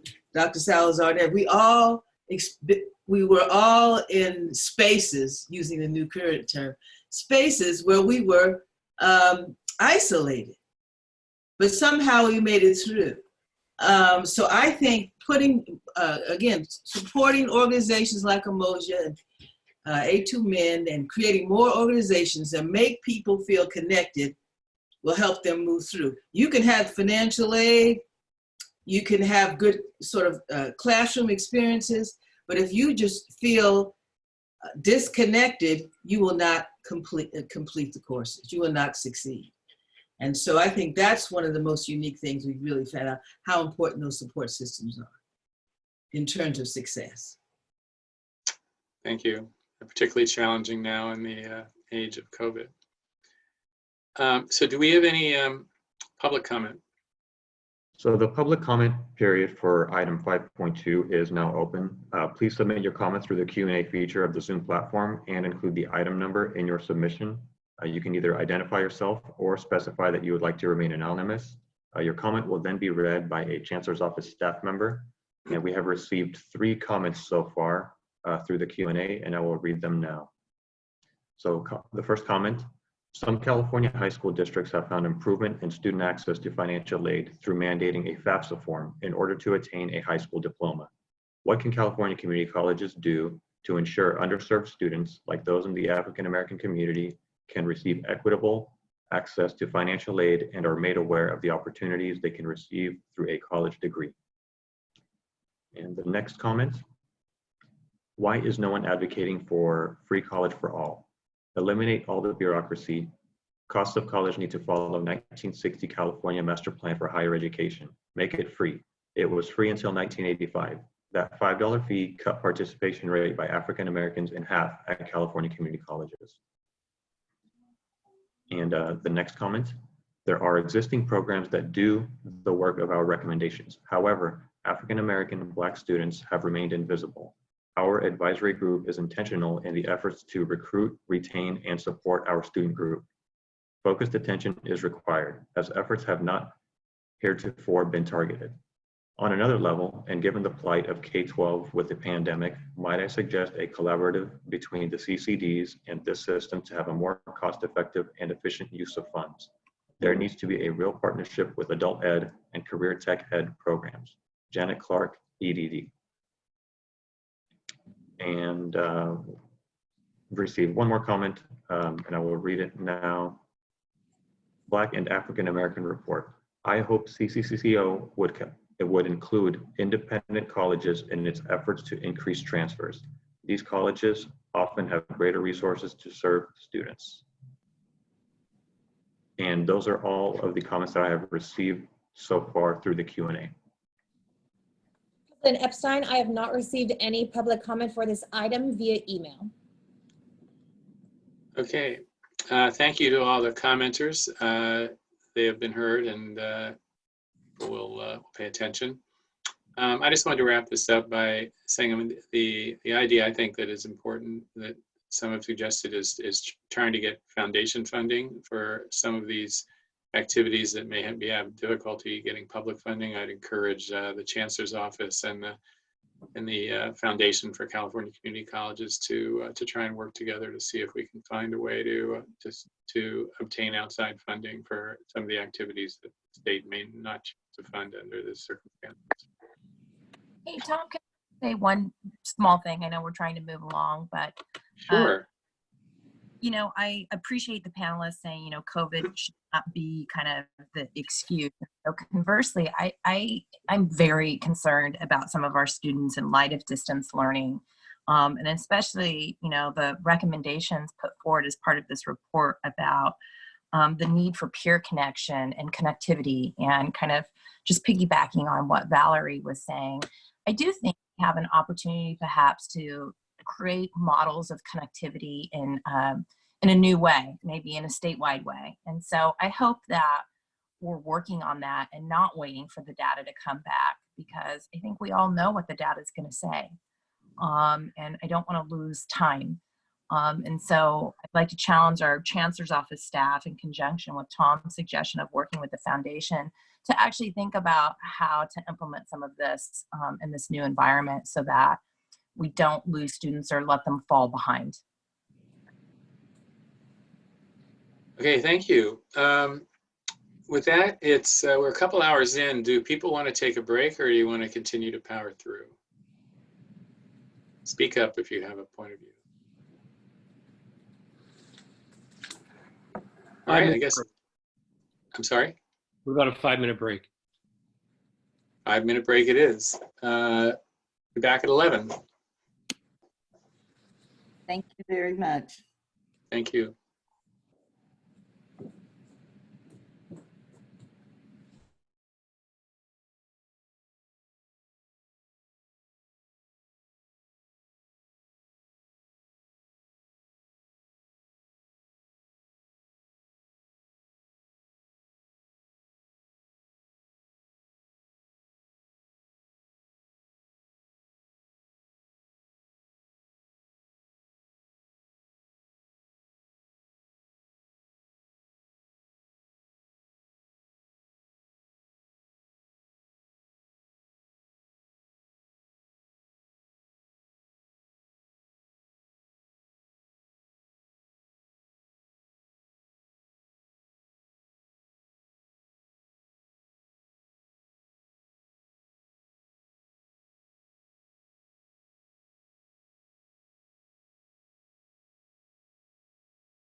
Okay. Looks like we still have a few people to return.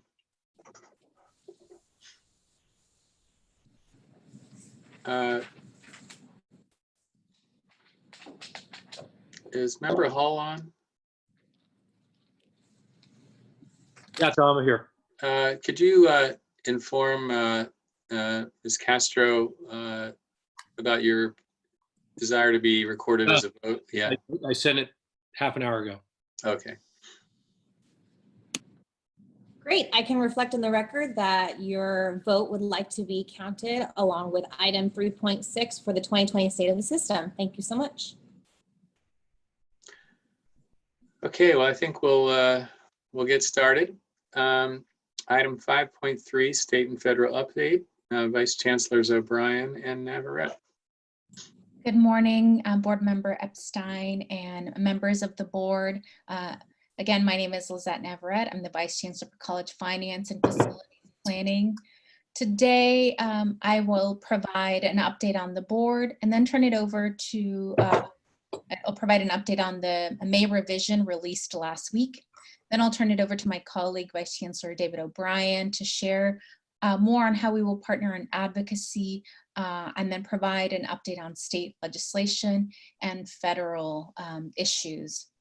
So I'll first begin by details about the May revision, since many of you are interested in that matter, and it's consequential to all of our colleges. Next slide.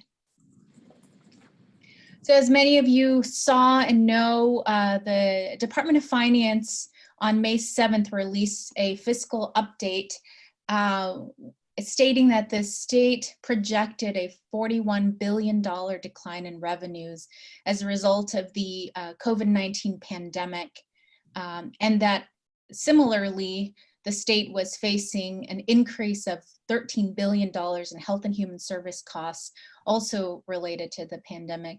This is a significant reversal of the state's economic condition compared to what we saw at the January budget proposal.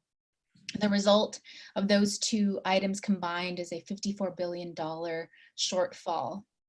This is complicated by the fact that certain state and local revenue taxes have been delayed. For example, state taxes are not due until July 15th to allow individuals and Californians to more time to grapple with those. And in certain counties, penalties for property tax payments have been deferred. So that adds a layer of complexity in terms of when DOF has actual estimates of the 2021 budget. And then as we also saw in estimations are that the big three taxes are also down: sales, personal income, and corporate. Next slide. So we've seen in the last few weeks various scenarios about the economic trajectory, and I mentioned these so that we have a sense of what we're looking at and the impacts to community colleges. This is not something that is unique to California. The entire country and in many respects the world is going through recessions and challenging economic times. This chart here shows what revenues were estimated in January when you last received a budget update. And then you see the projections of estimates for 2019 and 2020-21 for the DOF released both in the May revision and in the Department of Finance May update.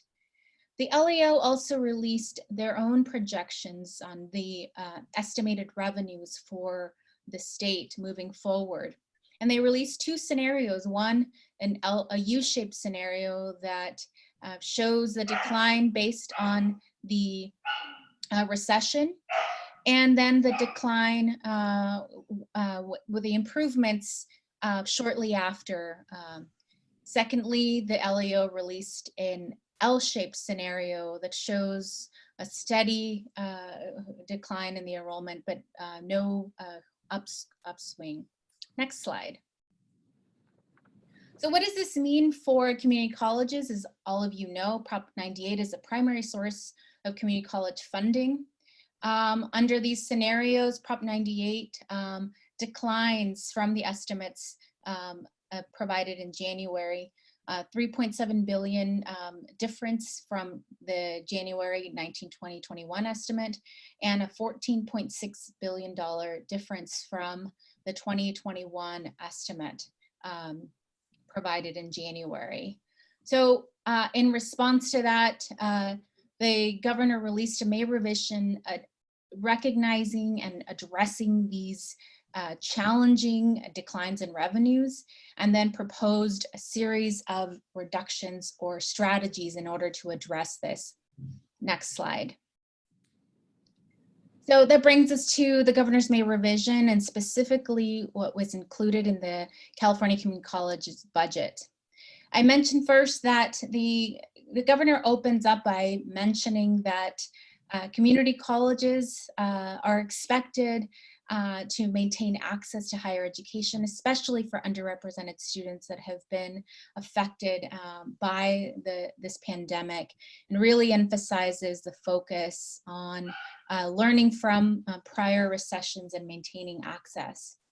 The governor outlines in the May revision and subsequent budget letters that the expectation and hope is that colleges can absorb budget reductions without reducing FTES supports for students, primarily basic needs, and then assistance for underrepresented students.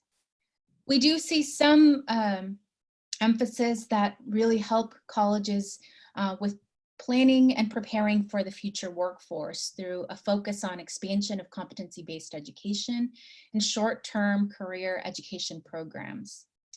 Another key element that we'll share in more detail is overall adjustments to Prop 98. So these are kind of the overall kind of framing elements of the governor's May revision released on May 14th. Next slide. So as I mentioned, adjustments were made to Prop 98, resulting in market declines. And these were all to adjust and adapt to declining revenues. So as you'll see on this chart, at the enacted 2021 budget, Prop 98, specifically for community colleges, was anticipated at $8.7 billion. That projection for 2019-2020 is revised down by 4% for a difference of about $360 million. And then when we look at the 2021 budget, the budget that will affect our colleges beginning this July fiscal year, the overall Prop 98 is down compared to the enacted 2021 or 19-20 budget, down to $7.6 billion.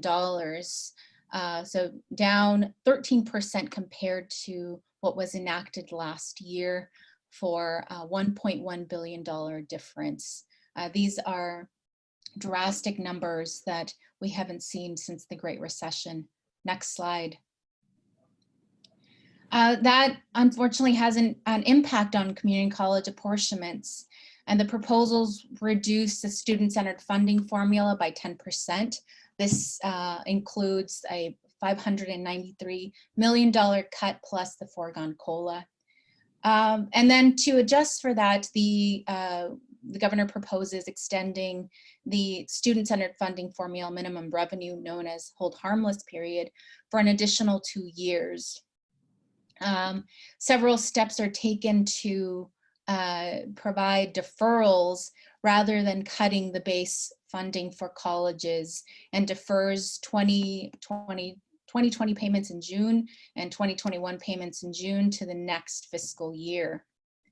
In order to provide some resources and reduce the costs that colleges would incur that are ongoing, and further pinch resources at the college level, the May revision proposes utilizing some of the resources for a long-term pension buy down to lower the local level contributions by 2%. And this, again, reduces their ongoing payments for this next 2 years. Next slide. So for further more specifics about some of the changes that are included, two of the categoricals most affected in this budget are strong workforce, which is reduced from 248 million to 100 million ongoing. The budget includes reductions to the Student Equity and Achievement Program, part-time faculty office hours, the Academic Senate, and then student systems or the System Support Program. This budget also provides that basic aid districts, also known as community supported districts, should share in a proportional cut to their categorical programs. And then as you will see, this proposal eliminates all new spending in January with the exception of $10 million for the Immigrant Legal Services. The budget includes cuts to Calbright by 15%. And then the May revision does not provide a COLA, though the statutory COLA was revised up to 2.3% compared to what we saw in January. Next slide. Further details about what is framing the community college budget is that the budget withdraws what is known as the Prop 98 Rainy Day Fund, withdraws all the resources in that and provides a 10.93 split to community colleges. And then the budget preserves funding for Cal Grants and other student financial aid programs in order to not further impact students during the pandemic. And then lastly, I'll add that the budget includes a provision to exempt COVID-19 related costs from the 50% law. Next slide. So all of these reductions, and in order to address the declining revenues, this budget provides a series of actions that result in total net changes for 2021 of about $1 billion. This is done through apportionment reductions, current year deferrals, and budget year deferrals. Next slide. I'll go into more detail as to what that specifically means. So for 2020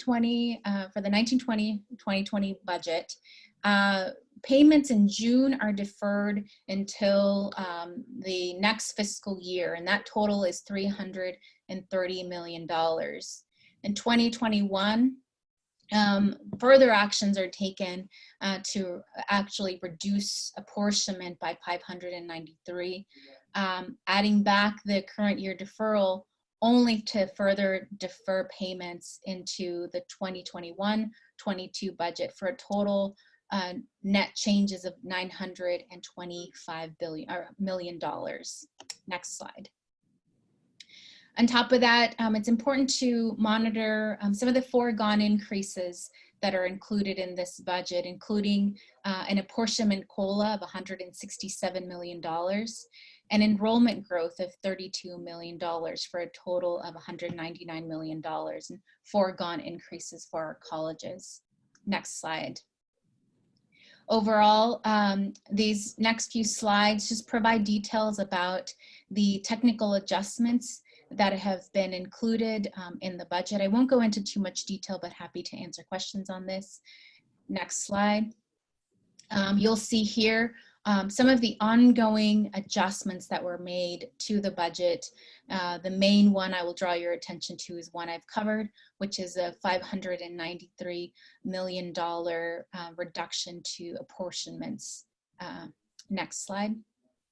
And then in further ongoing policy adjustments, you'll see removal of certain programs and proposals that we saw in January at the governor's budget. Total changes, again, of about $1 billion. Next slide. We also see some one-time adjustments in this budget. I mentioned already a series of deferrals into the 21-22 budget year. And then reduction of other programs that we know are essential for faculty, staff, and have been priorities for this Board of Governors. Next slide. I want to mention kind of more detail about programs funding and specifically where we are in some of the areas that are of great interest to our colleges, students, and the board. The student-centered funding formula, once you include deferrals and you exclude the foregone COLA, sees about an 8% reduction. The Student Equity and Achievement Program it sees a reduction of $390 or of $85 million. And then Strong Workforce sees a reduction of $128 million and eliminates one-time resources of 6.7.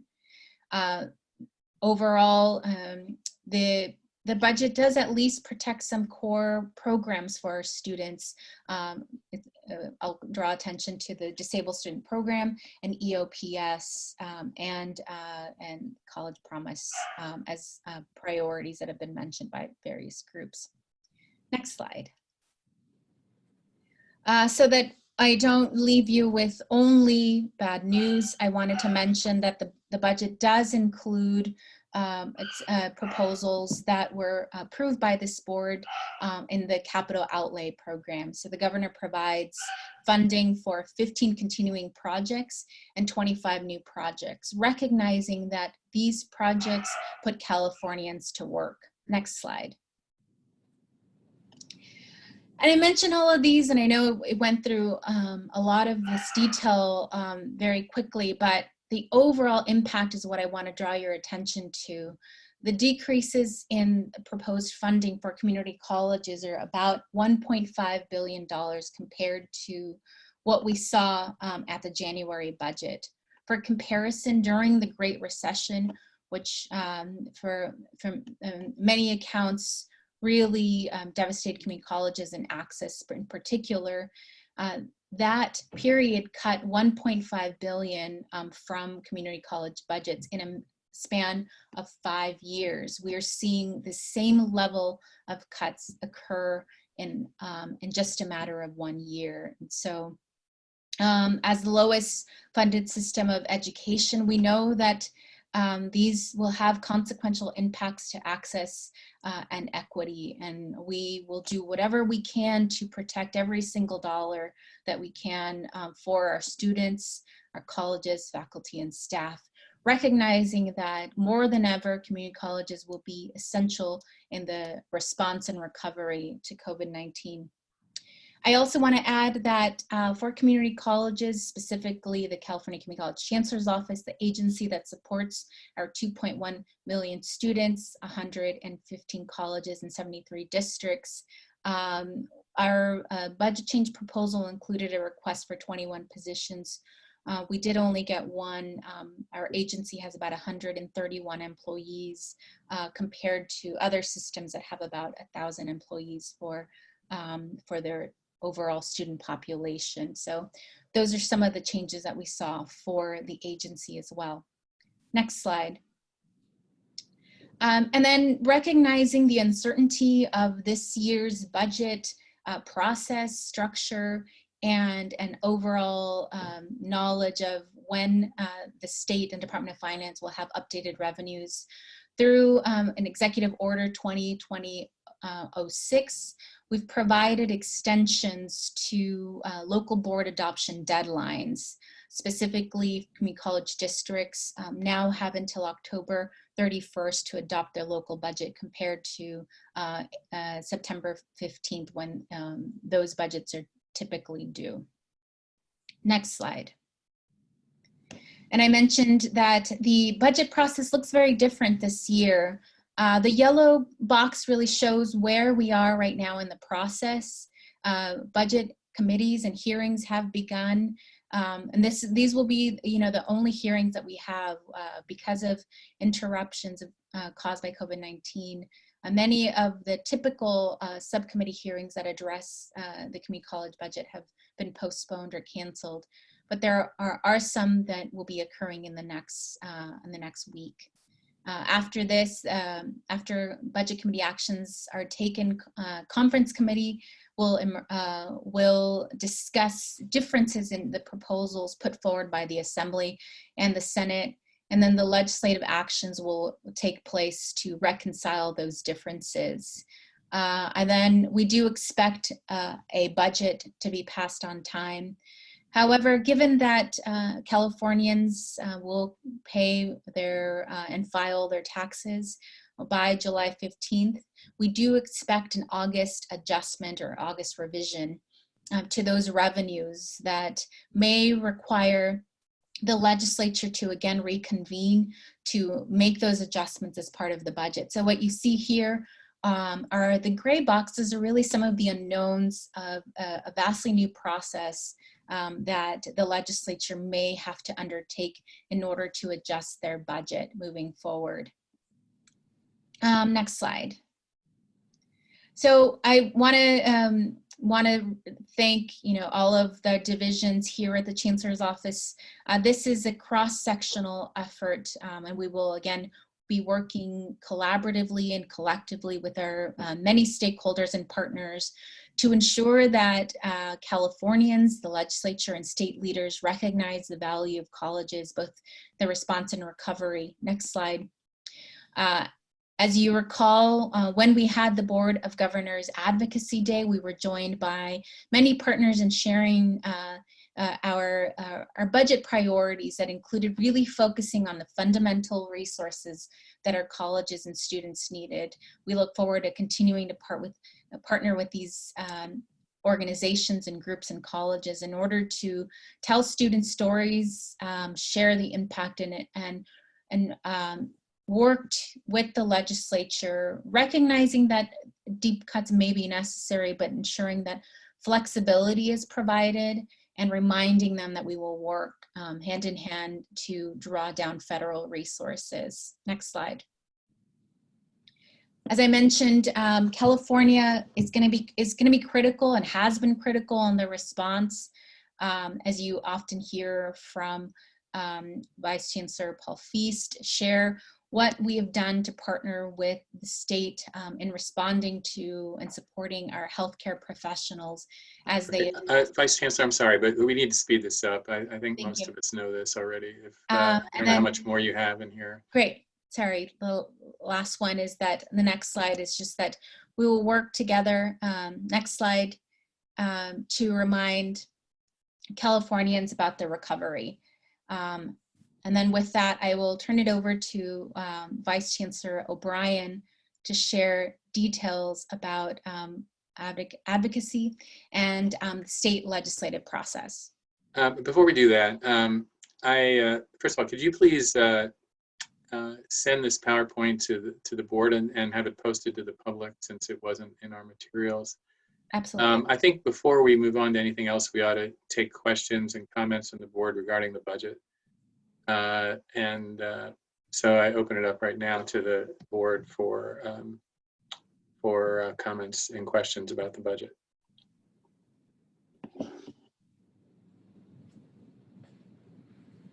This is Jolena. I was wondering if we might know how, as the Chancellor's office is always taking the lead on budget priorities, the priorities that we will reevaluate going forward. Will that come before the Board of Governors as we begin to grapple with these significant changes in our financing? I can take that question. So as I mentioned, the budget process is going to move very quickly. And so what you see here is the governor's proposal for how to address the declining revenues and the actions that are proposed to adjust to more limited resources. What we are interested in sharing is, our response is really to try to mitigate the impact that these cuts will have on our students, and then also to seek flexibility. So those are some of the two key areas where we are presenting to you that we'd like to move forward as this next 3 weeks of budget negotiations emerge. The the state legislature and the governor anticipate approving a 2021 budget by June 15th. So we have about 3 weeks left of action and advocacy to work with key partners to again address and seek additional flexibility and ensure that these cuts don't affect students' access and our progress towards equity. Thank you for the response. I am incredibly troubled by the amount of decline in the Strong Workforce Program, especially considering the update that we just received from the Black and African American Advisory Panel, emphasizing how important it was for us to let career education lead the way in informing and connecting some of our most underrepresented students. And it's disheartening to see the level of support eroding for our career education programs, which are vital for the economic recovery. Board Member Grande, absolutely couldn't agree, more strongly agree about that is going to be a key message that we get to our legislators, that these workforce programs will help us put Californians to work when they need us most, and that we need to do what we can to preserve those programs. Thank you. Thank you for your commitment. Tom, I have a question, of course. Sure. I was surprised you weren't first. How did I think about it? 2 parts, which is first kind of dovetailing what Board Member Grande just said. Can you kind of talk specifically about what things you're going to be advocating for or against based on the May revised proposal? And secondly, community colleges were an eligible recipient of Federal CARES Act funding. Can you talk a little bit more about whether or not that funding comes to the Chancellor's office, to districts directly, and kind of what's the strategy, given that funding is somewhat restrictive and cannot be used for revenue backfills?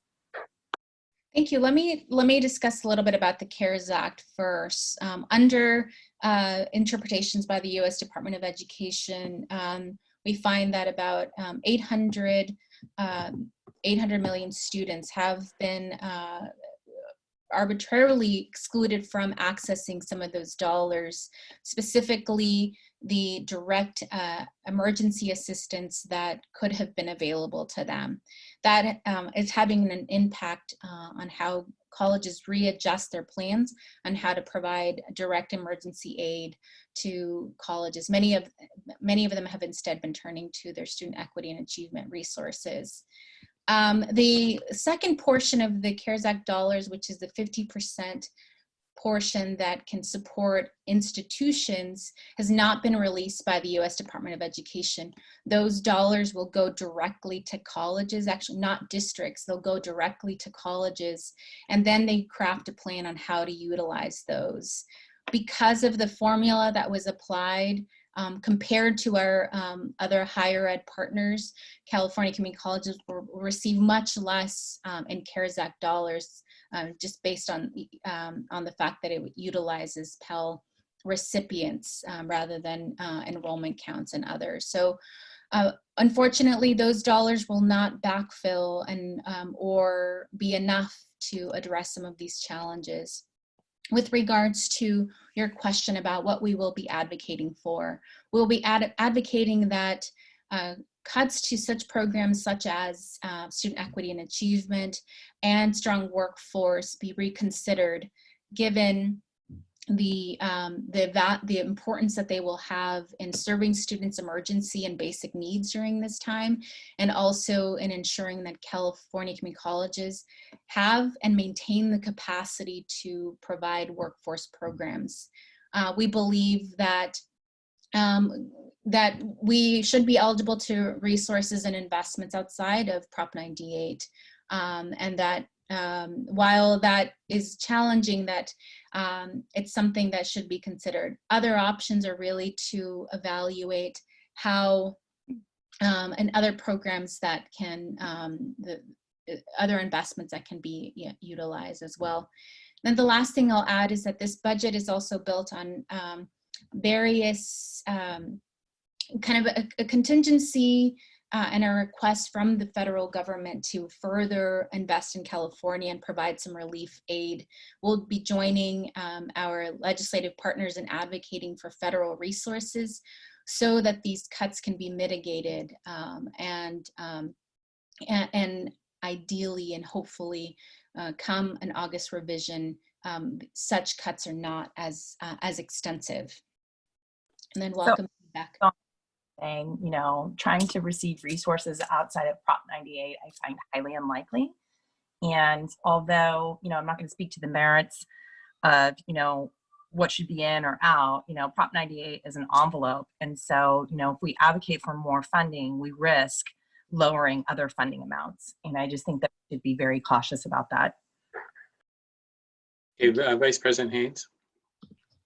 So thank you. And I'm not intending to beat a dead horse once again. And I would agree with Member Costa that there's this challenge that we have of when we advocate for one thing, it may mean the reduction of something else. And so I really urge, you're going to be in those rooms and in those helping to sort of identify those things. But I do want to say that from a community college district across this state, that many of our colleges have been working in dual enrollment, and many of those those are those relationships with K-12, and those students there who are sophomores, who are juniors, and who are seniors, in those partnerships, and they've been centered around career education in many cases, or the ADT, but career education, and so. That ripple effect of the reduction can really impact those kinds of programs and again, those programs are equity driven. Those students who don't see themselves as college students are now are in a position of seeing themselves as college students. So as you move into those rooms, obviously we're going to trust that you will be able to balance all of these huge considerations. I don't know whether $100 million is something that can be absorbed on the workforce side, and that we have enough money. But hopefully, you and staff will be able, and our partners will be able to do that. Time to call on our workforce expert, Member Salazar. Vice Chancellor Navarrete, I think I heard you also say the interest in the flexibility in the use of resources. Can you elaborate a little bit more what you meant by that and what you might be seeking in that regard? Absolutely. So the budget provides some provisions to allow resources that have either have narrow definitions. One, for example, is on a restricted portion of lottery funds that may have some available resources that we can tap into.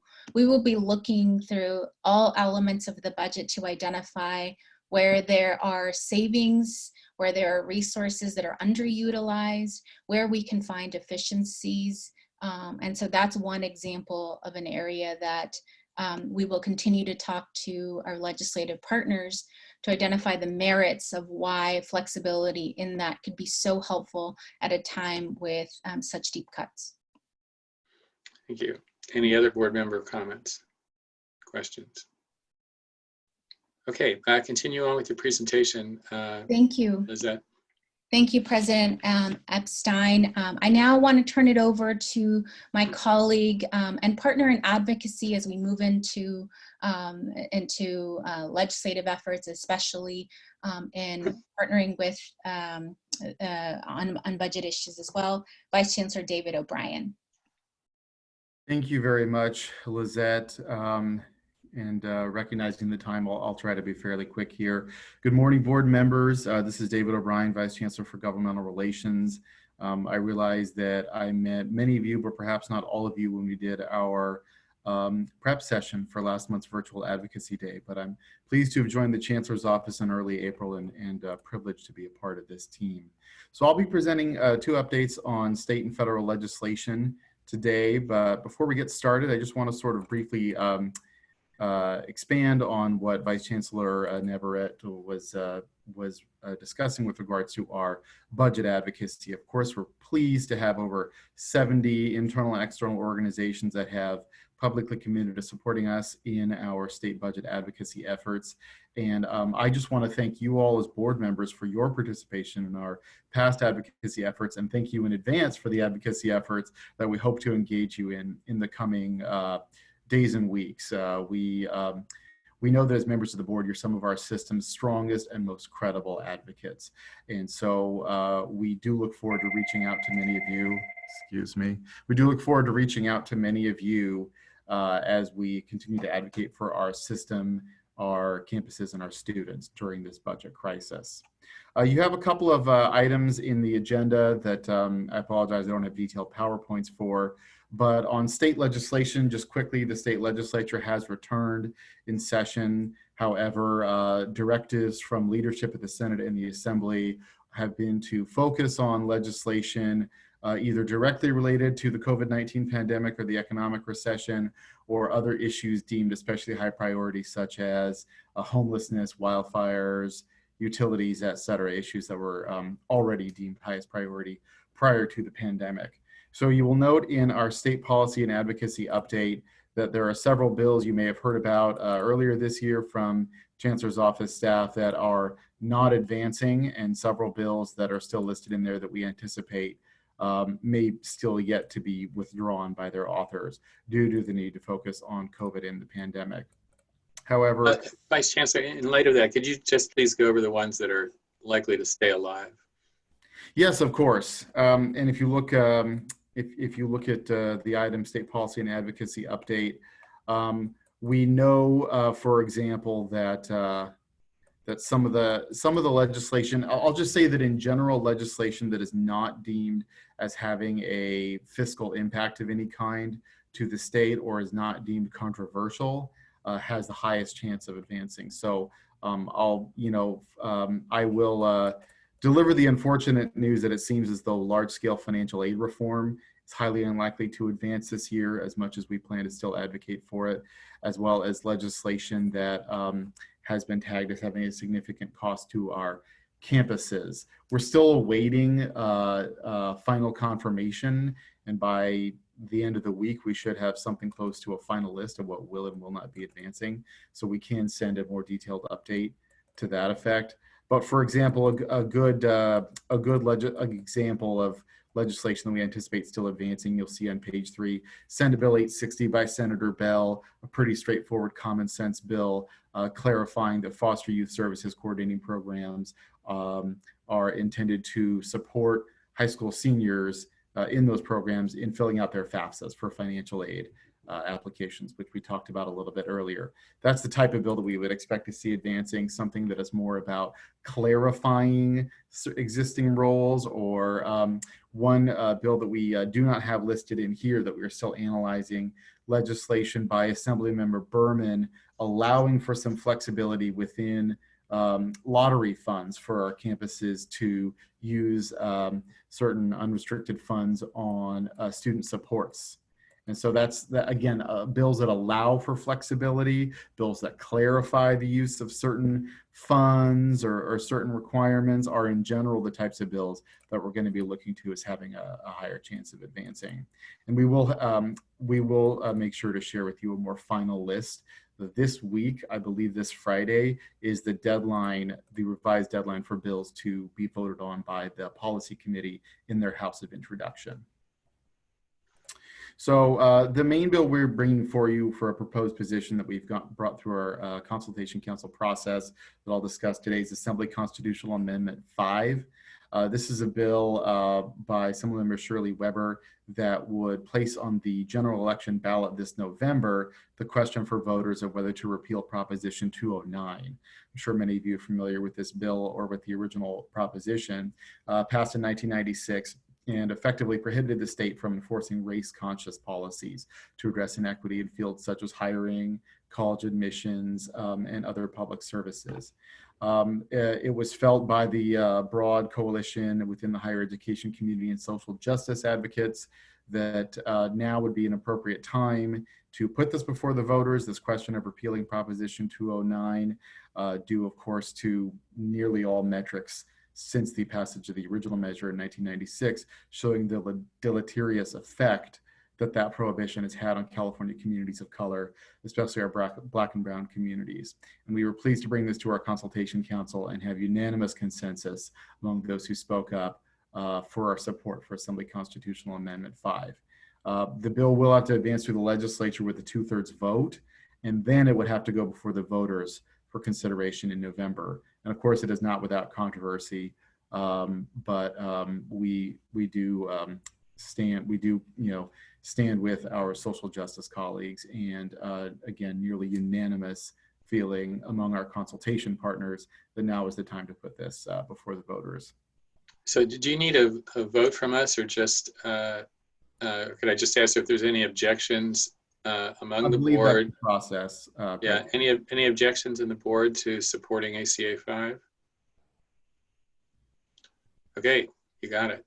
Thank you. And I'll just highlight quickly 2 bills to give you example of bills that we've confirmed are not advancing this year. Assembly Bill 1862 by Assemblymember Santiago, which you may have heard about, which proposed the creation of a tuition-free transfer pathway for students transferring from community colleges to the CSU, is not advancing due to COVID and cost concerns. And Assembly Bill 3310, proposing to mandate ethnic studies courses throughout the community college system. These are just 2 sort of high-profile bills that we've now confirmed have been withdrawn and may be pursued next year or in a future legislative session.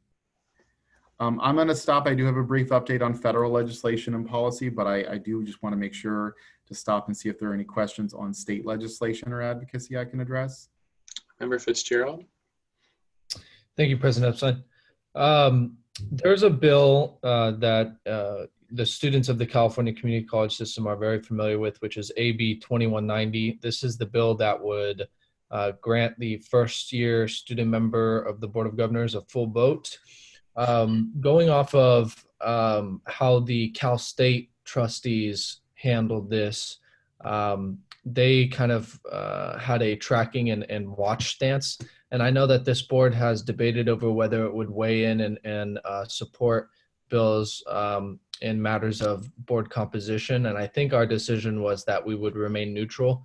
So I would just like to request that we would put a watch stance on that bill. Thank you, board member. Yes, we are tracking that bill, and that you're correct. My understanding is that the previous board decision was to remain neutral on such legislation, but we are tracking it, and if it advances, we will include it in a future board update. Thank you for bringing Perfect. Thank you. Thanks. Any other board comments on legislation? Tom, this is Jolena. I was wondering if Vice Chancellor O'Brien might be able to comment on SB 874 regarding the expansion of the baccalaureate. Yeah, thank you, board member. I would have to double check, but I believe the last update I heard was that that legislation was not advancing this year. I also heard that, Jolena from Constance Carroll, that it was kind of a dead one right now. Yeah, and they're looking for a new sponsor. Any other questions? Okay, let's move on to state or federal. Thank you very much. Quickly on federal legislation and advocacy, this is also included. It's the 4th attachment under this item. I will just note, I won't go over the CARES Act, which board members and Vice Chancellor Navarrete discussed previously. I do want to mention the pending 4th coronavirus stimulus legislation that was introduced and passed by the House of Representatives last week. It's called the HEROES Act. As often happens with congressional legislation, that's a acronym, Health and Economic Recovery Omnibus Emergency Solutions Act. We're still analyzing this act and its potential impact to our system. That's why we do not have a more thorough update on this for you here, but I'll just give you the couple of high-level updates on the HEROES Act. It actually sets aside $27 billion for states reserved for public higher education, which is roughly double the amount allocated by the CARES Act. Notably, this was intended to address concerns that community colleges nationwide had brought up. The funding allocation in the HEROES Act is based on total headcount, not full-time enrollment, which was one of the metrics that we know disadvantaged community college students in the CARES Act and led to our system receiving about 40% as much in per student dollars as our public higher education system partners UC and CSU in California. The HEROES Act also explicitly prohibits the U.S. Department of Education from adding additional restrictions to the students who may benefit from these funds, as the department has recently attempted to do with CARES Act funds. So including part-time students, DACA students, etc.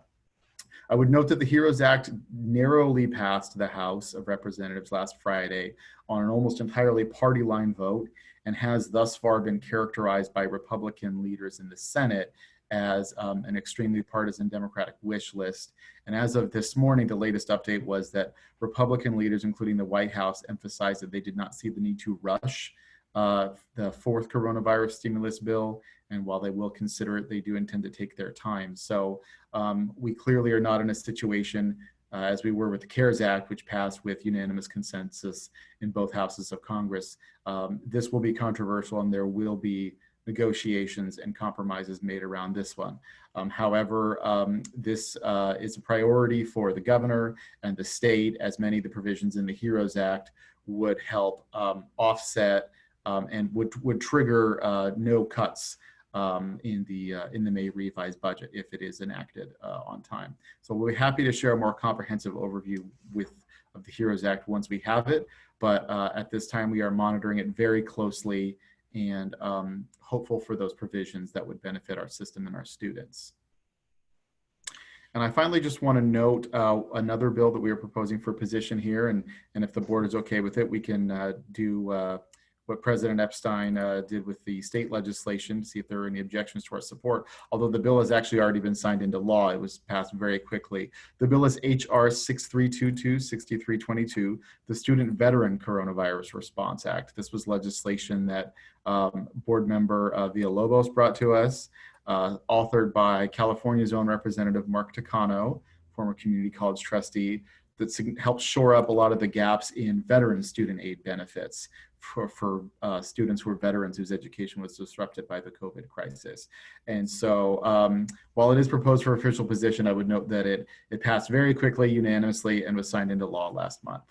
And so we were pleased to stand and send a letter of appreciation to Representative Takano for authoring that legislation.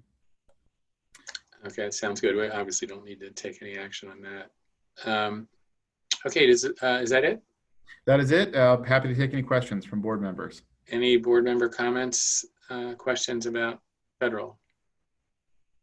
Okay, I just have, before we go into public comment, I just had one question for the Chancellor. In light of the continuing hold harmless provision for the student-centered funding formula, how do you think that will impact our efforts on the vision, and how does it affect colleges that were counting on the formula being fully implemented? Well, first of all, we certainly understand the politics behind extending the hold harmless. Many districts have asked for it. It does make it harder for the districts such as the Central Valley districts that serve large proportion of underrepresented students from getting their full funding, because obviously it is a zero-sum equation here. So in order to hold some colleges harmless, we need to ensure that the money is spread across all of the colleges, and that inherently harms colleges that are making greater progress on the metrics in the student success funding formula. So it is, that is certainly an outcome. I don't believe that it is unanticipated that the Department of Finance would continue to hold harmless, but that will be an outcome, that it will and can harm districts that are making substantial progress. So we will undoubtedly hear from them, and we will work with them to hopefully offset cuts to the budget with the federal resources that we're trying to gain through the HEROES Act. And I assume we're not going to take any position against it or for it? What we are going to take a position on is fully funding the California community colleges. How exactly the legislature and the Department of Finance and the governor's office works out what is the best way to fund the colleges, we will work with them. But at this point, our position is not to be for or against extending the hold harmless, but to be clear about funding as much as possible all of our colleges so that we don't even have to get into this conversation. Okay, thanks. Now I understand we have a whole lot of previously submitted public comment on this issue, and in light of our time constraints here, we're just 15 minutes or so away from ending the meeting. I'd like to ask either I'm not sure if it's Ms. Castro or Mr. Golovay to pick, but I'm told there are two kind of separate letters that have been signed by a lot of people each. Maybe we could just read one of each and then note for the record all the other names that are attached to an identical or similar message. Certainly, President Epstein, I would be happy to read one of the letters that I've received. In total regarding this subject, I have received about 287 emails with sharing similar sentiment. I do continue at this moment to receive more emails. So as I do read the names off, I do apologize that I may not include everyone, as there are continuing to get, I do continue to get more emails. In light of that, I don't think you need to read all 287 names. I mean, I don't know how to submit that for the record, but let's not try and read them in person here, but you could read. What I can do is I can, I have them ready and prepped. So what I can do is I will copy and paste the names at this time available for all panelists and attendees to see in the chat in our Zoom meeting. Sounds good. Okay. I don't know if it'll let me post. It looks like there might be a character limit, so I can post some names and then I'll continue. But at this time, I'll read one of the letters. Okay. Dear Board of Governors and Chancellor Oakley, thank you for your work reckoning with a tight budget this year. Libraries regularly come under the chopping block in public funding, and it is a position I know all too well. I know you will do your best. It is from this position that I request you to fund the Library Systems Platform project from the California Community College System Support Program. As a librarian, I work with students and faculty all across our college and have worked in community colleges ever since graduating from library school in 2011. Working in the library is what I think of as the light between the cracks, a place where all members of the school community college converge. These students have my heart, and helping them meet their educational goals is the best job in the world. I know how hard you have been working to ameliorate the structural damages our students sustain before they come to our colleges. When the Library Systems Platform was initially funded, I was ecstatic. How better gap than to give all students supportive access to library materials, high quality material not easily or freely found through Google, regardless of which campus they attend. When students tell me they see the library as the heart of the school, I know what they mean. It's where they can get help, no matter the topic or location, community, no matter where they come from, and free access to high quality materials. They might not know exactly where, or they might not know exactly how we connect them to the resources. We make it so easy, but library workers know that the Library Systems Platform is the magic between their question and their need. The LSP gets them the resource and builds capacity for resource sharing location to location. We have a world-class system that will translate to their CSU experiences and soon their UC experiences, now that the UC has adopted the same system. Even better, the sudden transition to all online instruction was made easier with LSP, which enabled us to seamlessly provide resources and support to students during this unprecedented time. We were able to be instantly responsive to the situation. Without ongoing funding, we may lose this vital connection to our students when they need it the most. And it provides a cost savings of $5 million annually should we need to continue purchasing this system as individual colleges. I appreciate your thoughtful initiatives over the years, keeping colleges affordable, equitable, and easy to navigate. Please help libraries continue to do this by funding the library systems platform. Thank you for your time. That was written by Megan Kinney. Okay, thank you. Now I understand there's another cluster of letters around a different subject, but more or less identical to each other. Who has that group? I have that group as well. I was reserving that for a public forum, but I can read that if. Oh, is it a public forum issue? Yes. It's not related to this? Okay. All right, then let's hold that. Any other, go ahead. Any other public comments? I do. This is from Stephanie Goldman. Good afternoon. Stephanie Goldman on behalf of the California Community College Association for Occupational Education. The governor's proposal to reduce strong workforce funding by $135.6 million is alarming. Our colleges depend on that ongoing funding to plan their programs and provide the most affordable and up-to-date career education in the country. With the impact COVID-19 has had on the economy, this is more important than ever. We need to work together as a system to ensure the legislature and governor understand the importance of this system and continue funding it in full. The next comment comes from Larry Galicio. President Epstein, Vice President Haynes, board members, and Chancellor Oakley.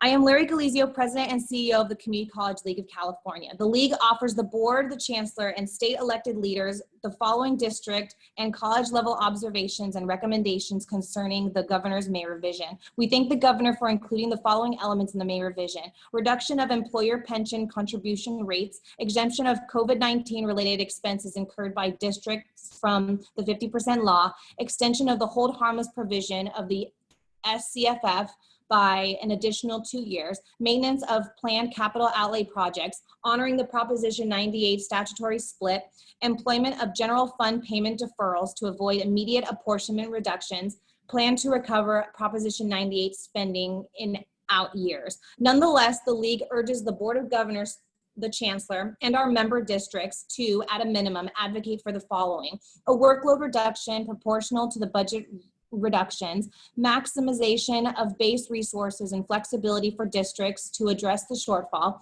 a shift in the balance between base and categorical resources with proportional reductions in categorical programs.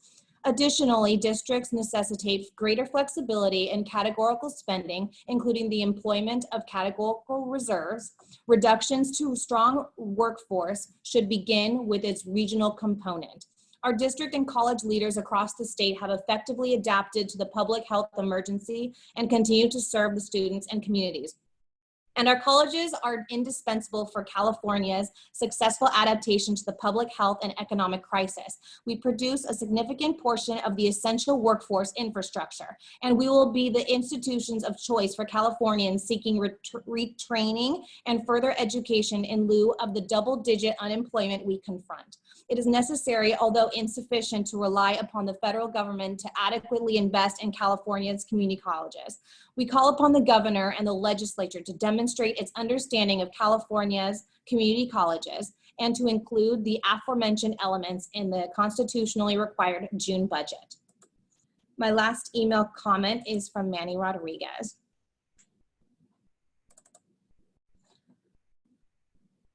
Board of Governors.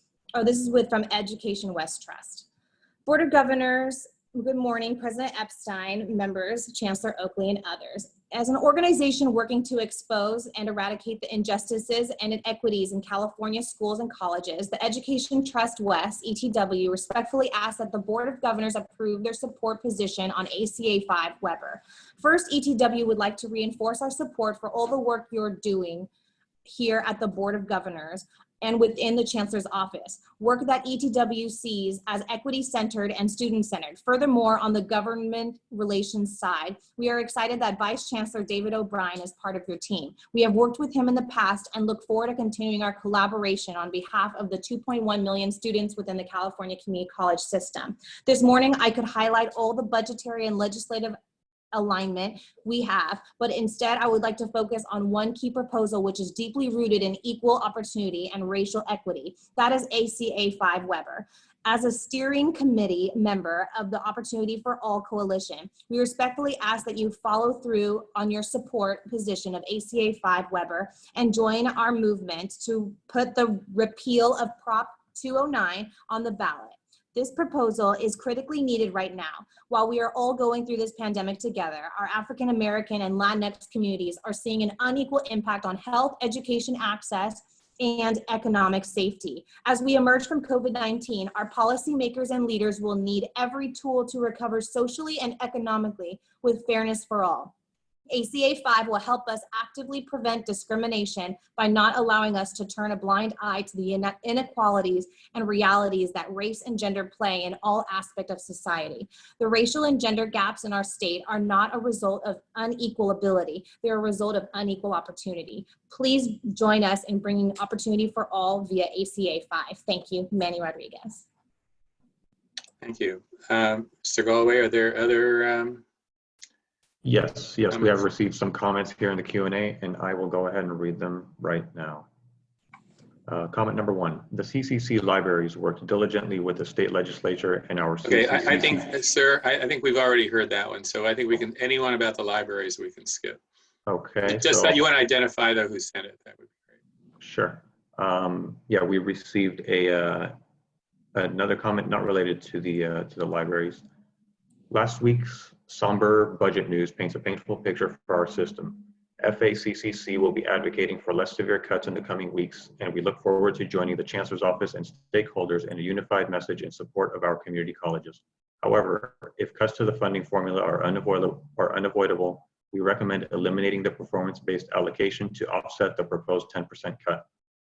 An across-the-board cut would put some districts harmed by the funding formula in jeopardy of falling off a fiscal cliff. But an elimination of the performance allocation would provide a focus on access instead of competition among colleges for scarce resources during an unprecedented recession. There are specific proposed budget reductions that greatly concern us. Cuts to part-time faculty compensation and part-time office hours send the wrong message when our part-time faculty have worked overtime to transition to online instruction. Additionally, the role of the Academic Senate is crucial to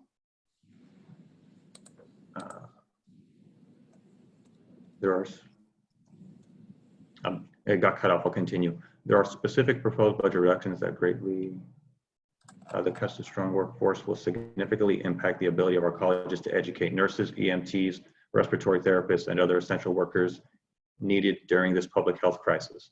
Funding for these programs are critical to our state's recovery and resiliency. Finally, we are grateful that our vital EOPS program has avoided cuts. However, we encourage the Board of Governors to oppose any efforts to flex this categorical in the future. FACCC is proud to sponsor Assembly Bill 2884, authored by Assemblymember Berman. The bill passed the Assembly Higher Education Committee this week. AB 2884 would expand restricted lottery fund usage to include the hiring of college students as instructional assistants. It would also allow for these funds to be used for direct aid to community college students in the form of housing, food, and transportation assistance. The Chancellor's Office 2019 Lottery Expenditure Report shows nearly $88 million in lottery funds went unspent last year. We hope the board and the Chancellor's Office will support this bill, which would provide increased funding for students without having to increase revenues. And those are all of the comments that we have at this time. Okay, great. So let's skip 5.4 for a second. We've got item 5.5. We have a guest that we want to give an opportunity to speak. The California Workforce Pathways Joint Advisory Committee update. Good morning, President Epstein and members of the board. My name is Shani Weber, Vice Chancellor for the Workforce and Economic Development Division. This information item is to provide an update on the work of the California Workforce Pathways Joint Advisory Committee. Last November, we came before you with an update on the ongoing work that staff at the California Department of Education and Chancellor's Office have been collaborating on in development of the Perkins 5 federal application, which is due to the U.S. Department of Education this year under the purview of the Joint Advisory Committee. California is expected to receive approximately $128 million from Perkins 5 for fiscal year 2021. The California Department of Education is the state applicant for the funds, and the share to the Chancellor's Office is expected to be approximately $66 million, with majority distributed to the colleges to support CTE programs. The good news is that we're not expecting a reduction to Perkins funds at this time.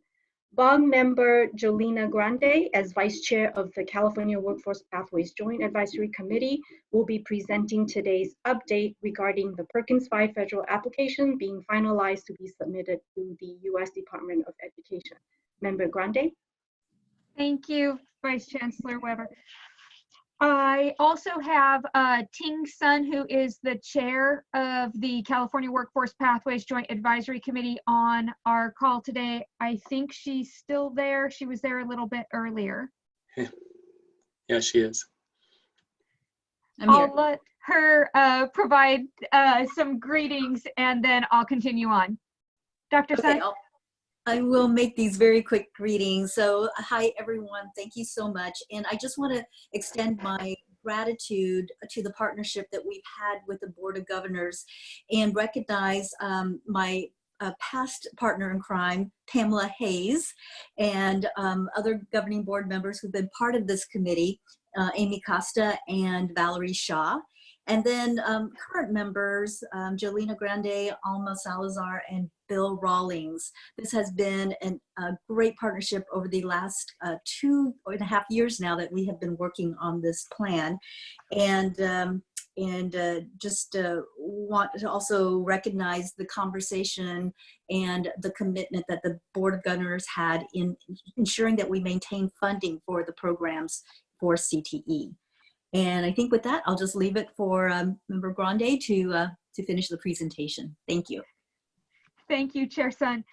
This work in the advisory committee that is collaborative between the Board of Governors, the State Board of Education, as well as our California Department of Education, has been instrumental in finalizing the draft application for federal Perkins 5 funding.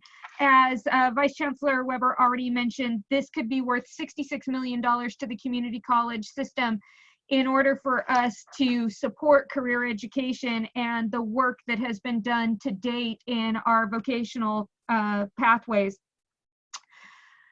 In addition to recognizing the current and former members of the Workforce Pathways Joint Advisory Committee on the slide that's in front of you, we need to especially recognize the work that's being done by the faculty and staff in our K-14 plus partnerships of career education, helping our students throughout the system in the dual enrollment pathways mentioned by Vice President Haynes with the dual enrollment, as well as the work that has been done to reach out to our underrepresented populations and inform them of the educational opportunities that are available in career education programs. If you want to go to the next, skip over the next slide on public comments and just go to the California Perkins 5 state plan prompts, the one after that. It summarizes the two of them together. When we drafted this initial application, we had a series of in-person public feedback sessions that were facilitated by West Ed, as well as a dedicated web page for online feedback. We received 359 different comments from 90 individuals, where we were able to take each of the plan prompts and assimilate many of the items together and revise the draft plan so that it included as many of the items that were presented as well as commented on. I have to thank the joint management team made up of the staff from the Department of Ed, the State Board of Ed, and the Chancellor's Office for reviewing all 359 of these comments and then placing them into the revised draft that was presented to the Governor's office. The one thing that I will say was vital in drafting of this plan was ensuring that the guiding policy principles that were initially drafted when Vice Chair Haynes was serving with Chair Sun, but also the work that was done while Member Costa was serving on our Workforce Pathways Joint Advisory Committee, and making certain that we align to the vision goals. So if you'll go to the next slide, and you can see how the Perkins 5 core performance indicators align with the Vision for Success goals, which is foundational for all of our system, as well as the partners that we have in K-12. It's important that we understand how vital career education is to the system as a whole. We say it time and time again, how important our first responders are and how vital the community colleges were with providing their training. And I can't imagine how we will do it with a loss of funding as significant as being suggested in the Governor's May revise.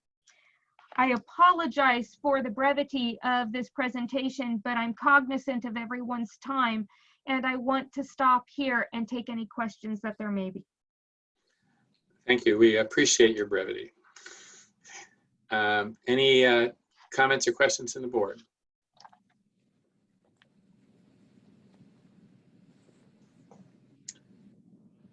I think a very succinct presentation. Are there any public comments? The public comment period for item 5.5 is now open. Please submit your comments through the Q&A feature if you have any. Please include the item number in your submission. You can either identify yourself or remain anonymous, and your comments will be read out loud by a Chancellor's Office staff member. At this time, we don't have any comments received in the Q&A for this item. I have not received any comment via email for this item. Thanks. Okay, I'll do it. Dr. Sun, sorry we made you wait so long, but thank you for joining us today. Pleasure to be here. Thank you. Okay, and thank you, Member Grande. Oh, do you have it? Is there a comment? I see some. No, okay. All right, so let's jump back to 5.4, compliance with the 50 cent law update. What I'd like to do with that is I'm going to assume that you all have taken a look at this. This has been on our agenda twice, I think. And if anyone wants a presentation, I'm happy to do it. But otherwise, I would just like to take comments and questions.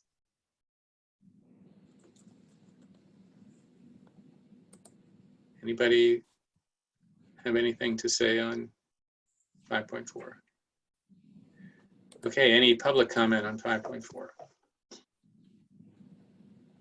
Yes, I did receive one public comment for 5.4. It's from FACCC. The 50% law is critical to ensuring dollars are spent in classrooms and benefiting student learning. FACCC believes that all districts, including basic aid districts, should be held to the 50% law standard. FACCC recommends a legislative solution to provide a way for the Chancellor's Office to enforce the 50% law in basic aid districts. And that is the only comment received through the Q&A thus far. Okay, Ms. Castro? Correct. I received that same comment via email. Okay. Okay, with that, let's move on to item 5.6. Does anyone have any, I assume everyone again has read the agenda item. Does anyone have any comments or questions about these contracts that I approved in the interim?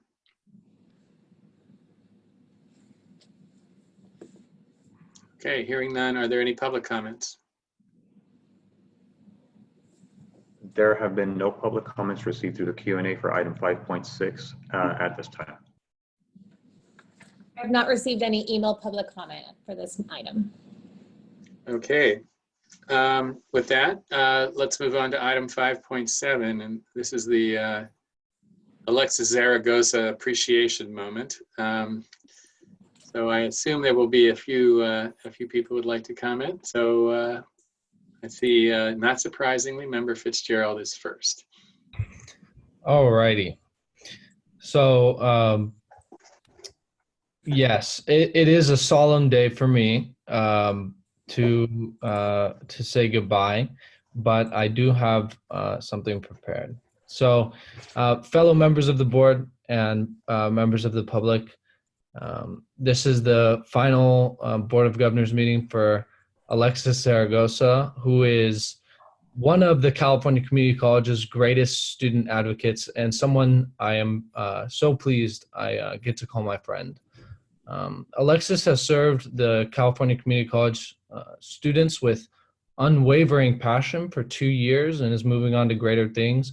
I first met Alexis on an advocacy trip nearly a year ago when I joined members of the Board of Governors in advocating for SB 291, which was a very fitting way to meet Alexis. And by sheer luck, I was grouped with her and Jelena. At the time, I was very new to student advocacy and was a student at San Joaquin Delta College, but not much more than that. She was very warm and enthusiastic to me and treated me like a counterpart, even though I had very little experience in advocating. And, you know, as someone at the time who was just beginning my journey in student leadership, that meant a whole lot. We kicked butt in advocating for SB 291 that day. And we kept in touch. She gave me some valuable lessons about the ins and outs of California Community College governance. And it expected nothing in return, but that's just the type of person that Alexis is. And she's also the type of person who only succeeds when others succeed. Now she moves on to UC Berkeley. She's already begun to advocate for UC students with the same passion. And I'm very happy to say that she's already demonstrated a fiery advocacy for creating a more stable transfer pipeline, which is something that, you know, Chancellor Oakley talked about is necessary to,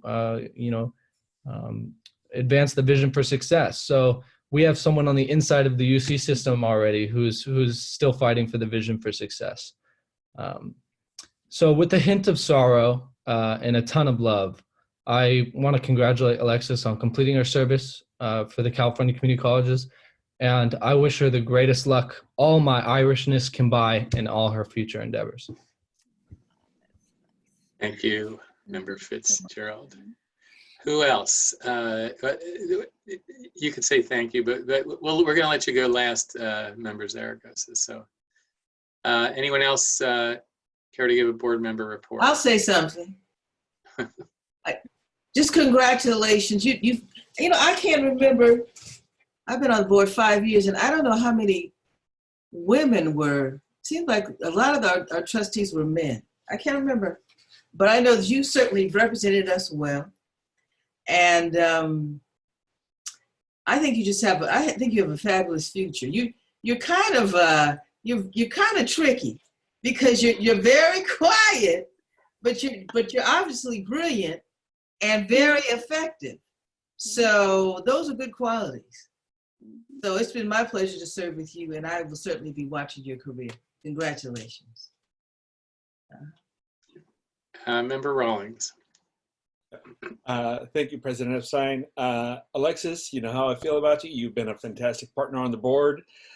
You just kind of came in as like a little bit of a fireball with some of your advocacy, and I know how much you've been advocating on so many different subjects, and we see the impact of you doing it at Berkeley. I will certainly miss you having dinner at the league conferences and things, but I know you're going to be doing great. I'm glad that we're going to be staying in touch. Member Salazar. Alexis, unfortunately, you and I only had a short amount of time to serve together, but I've got to tell you, in the short period that I've known you, I have to commend you for your genuine passion and the way that you've represented the student voice. And I too will continue to follow your career path because I think so many good things are ahead of you. And I just want to thank you for always keeping us student-centered. And again, for your stalwart commitment towards students, and just know you did such a fabulous job representing them well.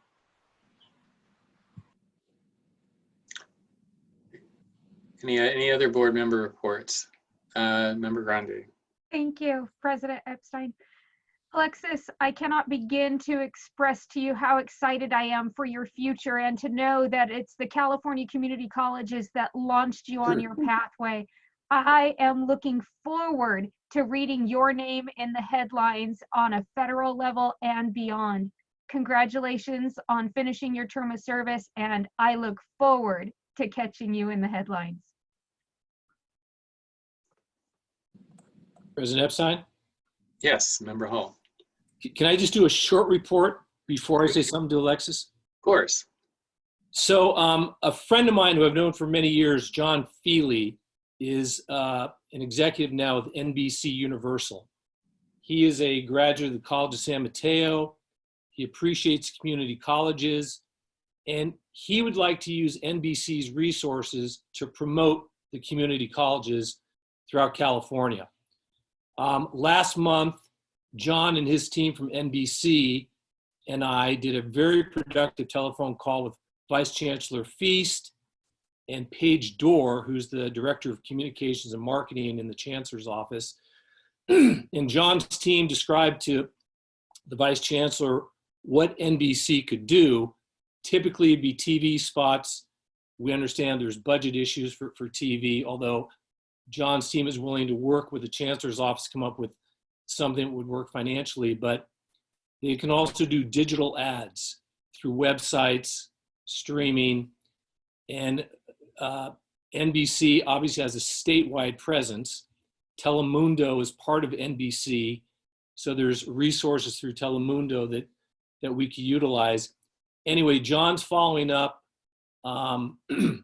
with Vice Chancellor Feast. He's already talked to the ad agency that the Chancellor's office uses, but it's potentially a great resource, even with the budget issues, which we're all cognizant of. But that's just kind of an introductory report about what happened. We're at the nascent stage, but John's team is very excited to work within a budget for advertising purposes that could really benefit the community colleges by tapping into NBC's expertise to get the word out about community colleges. And again, he's doing it because he's a community college grad and wants to put NBC's resources behind the community colleges. I'll give a fuller report at our next meeting. But with that said, Alexis, you and I were seatmates, and I turned to you frequently for technical questions with my iPad, which I couldn't figure out, and you always helped me with a big smile and great expertise. And I just echo what everyone else has said, that your future is bright. I wish you great success. I'm sure you'll achieve it. And it's been a pleasure to know you. So good luck with everything. Member Perigo. I have just a very brief report. I didn't make it at the last board meeting that we had because we had just kind of gone online, but since we're in this format, I just want to honor some of the comments that I have from the field. So right before the COVID-19 shutdown, Member Anderson and I were supposed to do a campus visit at Sacramento City College. And so the week before that, I happened to be at the FACT conference and was chatting with some members of their Senate about our visit. And so I just wanted to share a couple things that they shared with me that I think is worth everyone hearing, not just everyone on the board, but those who are listening in the audience that are involved in work and operations. So like everybody, they had real concerns about technology gaps for their students. So I want us to stay focused on that as we are in DE modalities. They talked about 2/3 of their classes from their perspective were not prepared to go DE. Either they didn't have internet, they didn't have the skills, they didn't have the technology, those kinds of issues. So I know that we're focused there, but I just want to reinforce their concerns that we make sure that we acknowledge those gaps that still exist. And then also resource centers. A lot of the campus resource centers, like they have a technology research center that was heavily used by their African-American female student population. And when that closed down, they were very concerned about what would happen. So I just want us to stay focused on, again, making sure that we have those resources available. I think that that also tags in with some of the comments that we got today from the librarians, that those are really critical resources for students, more so than ever right now, to make sure that they can maintain access to information. The other thing I wanted to share that they shared with me was about guided pathways. And I think I just thought this was a particularly germane thing to keep an eye on. And it came from the counselors. And they just said that as we think about restructuring how we interact with students, to not forget that counselors are not just there for academic counseling. They are really the front line for students and help them with everything from crisis to specific mental health needs, as well as their academic planning. So I just want to give a shout out to the counselors and to remind everybody that they really serve a critical purpose and that we need to make sure that we keep that infrastructure intact. And then finally, I wanted to give a quick shout out to Chancellor Oakley, who's, I heard from a little bird, had a birthday last Friday. So I just wanted to say a quick happy birthday to you, Chancellor Oakley. I know it's probably, not a typical birthday, but I hope you had a good one, and I wish you the very best for the year. And then finally, for Alexis, I just want to say, I just can't even believe how fast time goes. I feel like it was just yesterday that you were rotating into your seat, your voting seat. And so it's crazy to me that a year has passed. But I will say this, there is nobody sitting at this table today, not a single one of us, that has the commitment that the students do. To be a student, to work, to then take on advocacy roles, it really says a lot about the student character and your passion for your colleagues, for your peers, for the system, and really wanting to leave it better than you got it, which I think is an incredibly admirable thing. So I would also echo the sentiments of my board members here. We all know that your future's bright. We very confident you're going to do great, and you will definitely be missed on this board. So thank you for your commitment to California community colleges and to the students, and best of luck. Thanks. Vice President Haynes. Now, you've already spoken once. So you I know, I've already spoken about Alexa. So most of and she knows how I feel. Just keep that smile going, girl. So there are a couple of things. We talk about students. So one of the things I want to do is to congratulate the class of 2020 across this state. Many of them were in their last throes, and I'm hoping that all of them made it across the finish line. We need them.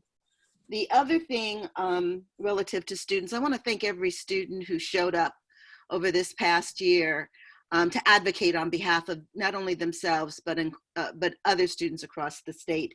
We need to hear their voices. We can't have them in our presence right now, but to the extent that they share their experiences, it's really critical to our decision-making process. And then finally, I want to recognize the faculty. I want to recognize the classified, the administrators, the support staff, everyone who in a matter of 14 days or so changed how we deliver education. And while it is not perfect, everyone rolled up their sleeves and said, what can I do? How much time do I have? And they did it. And that's the kind of go-to-itness that we need to see along the way as we have to deal with a number of issues. So I wanted just to thank everyone because they did it on behalf of students, and it's really appreciated. And then finally, I just want to thank Rhonda Moore. She goes out and she retires. Maybe this is the best time to do that, but she will be sorely missed. And that's the end of my report. Thank you. I think Member Villalobos? Yes, quick report, and then I'll say something to Alexis. I just want to thank the Chancellor's Office for supporting HR 6322, which is going to support our student veterans and dependents throughout the state. I also want to publicly thank all the VRC representatives throughout the state, the Region 8 members who stepped up and also supported HR 6322 on behalf of student veterans throughout the entire state of California. Lastly, Alexis, I want to thank you for your support for our students in general. I come from the community college system, and every chance I get, I brag about that. I really wouldn't be where I'm at without it. And I know that you have an incredible future ahead of you, and knowing the kind of person you are, you're going to get to some incredible places. You're going to do some fantastic things. And I know that you're going to carry that pride with you everywhere you go. So I'm really looking forward to working with you in the future and seeing where you end up. So thank you for your support. Thank you for everything you've done on the board. And it's just a shame that we were only able to interact for, a year or two on the board, but I know that we're going to see a lot more from you in the future. Thank you. Thanks. So Alexis, there are a few other board members who unfortunately had to drop off. I'm sure you would have had even more praise showered upon you, but maybe you'll hear from them separately. So I'll get the last word here. I've been really impressed with Alexis in a couple of ways. One is her amazing writing that she managed to get herself published in numerous publications. She, including negotiating with or going head to head with FAC on various issues that showed a lot of courage and intellect to be able to do that. I also had the pleasure of going on several lobbying trips with Alexis in DC and in Sacramento, and it was amazing. We were all in Sacramento, all in DC, all these, hotshot executives and the chancellor and everybody, and by far Alexis was the most effective lobbyist. Her stories, her articulation of what these issues meant to her and to all students was really phenomenal. And I want to close with a little story because it's a COVID story, but it also is relevant, I think, to Alexis. I did my weekly Safeway run during senior hour at 8 in the morning one day. I was wearing, as usual, my UCLA sweatshirt.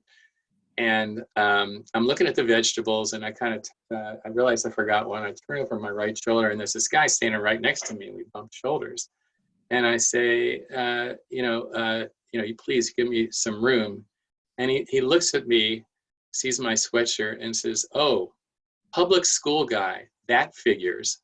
And then I turn and look at him. He's wearing a Stanford sweatshirt. And so I'm so glad, Alexis. I know you were considering going to Stanford. I'm so glad you ended up in Cal. And someday you're going to show that guy exactly why you made the right choice. So anyhow, with that, I think we're on to public forum, and I guess we do have. I'm sorry. I gotta let Alexis talk. Sorry. Thank you. Yes, go Bears.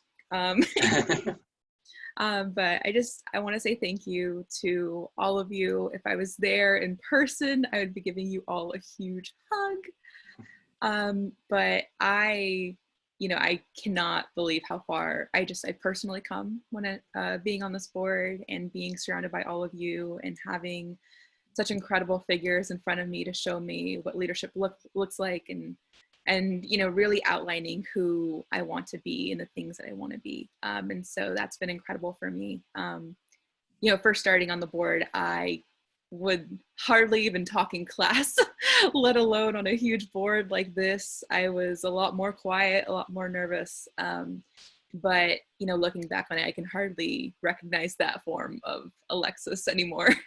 And so I think, that has been a large part because of being surrounded by all of you and your encouragement, and, just having all of you in my presence has just uplifted me and empowered me in so many ways that I can't even fully describe. So thank you to all of you. And Cullum, you're going to do amazing next year, and you're going to train an amazing person to do the same things that we've been doing. And yeah, I do believe that, you know, the student position is going to just continue becoming more and more powerful and uplifting and all these kinds of things. That was the number one thing I really wanted to establish while I was here, is making sure that, you know, our position has something that's lasting, you know, making sure that we have that kind of institutional knowledge carrying on and on. And so, you know, I'm so happy to hand it over to you soon.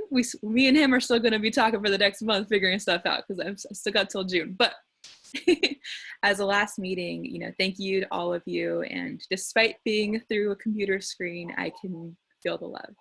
Thank you so much. Thank you. This really is the first time, I think, on a Zoom meeting I've actually almost felt like we're all human beings. So this is great. So with that, we go to the public forum. I understand there's a whole bundle of public forum comments that are similar. So if we could do the same drill that we did with the librarians, that would be great. Just a reminder to everyone that the public forum is now open. If you have any comments, please submit them through the Q&A feature in Zoom. You can either identify yourself or choose to remain anonymous, and your comment will then be read out loud by a Chancellor's Office staff member. And for the time being, I will defer to Christina to read any comments submitted through email. Certainly, President Epstein, I have received about 63 emails with similar content. I have about 4 I can read for you, if you would like. The first I will start off is by— 4 or fewer. Okay, yeah, whenever you want me to stop, no problem. All right, the first one is from Judy Goodman. Dear Board of Governors, ahead of your upcoming meeting, I'm writing to ask that you temporarily lift the mandate that college districts maintain a 5% reserve.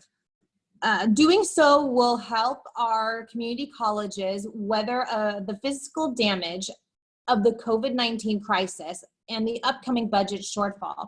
Reserves are meant to help on a rainy day, and for many colleges, it is about to pour. For example, students at City College of San Francisco are facing massive cuts to classes and programs, and these are impacting some of our most economically vulnerable students during this terrible crisis. I am an instructor for students with disabilities in the Disability Students Programs and Services at City College. Our students with disabilities are suffering greatly during the COVID crisis, with limited access to food and jobs, isolated at home because of fear of infection, being so vulnerable. Our classes are a lifeline for our students in order to connect with the outside world and find meaning in their lives to avoid depression and isolation. Lifting the 5% reserve mandate during this crisis will allow colleges to cut fewer classes and services, thus softening the blow of the crisis on our students. Please help us continue to serve our students when they need us most. Similar sentiment is shared by, I can read from Kimberly McGovern. Dear Board of Governors, ahead of your upcoming meeting, I'm writing to ask that you temporarily lift the mandate that college districts maintain the 5% reserve. Doing so will help our community colleges weather the fiscal damage of the COVID crisis and the upcoming budget shortfall. Continuing, please consider as well the mental health and well-being of San Francisco's low-income and/or senior immigrant population, whose sense of accomplishment and connectedness will be served when local learning opportunities have been taken away from them, and to what end.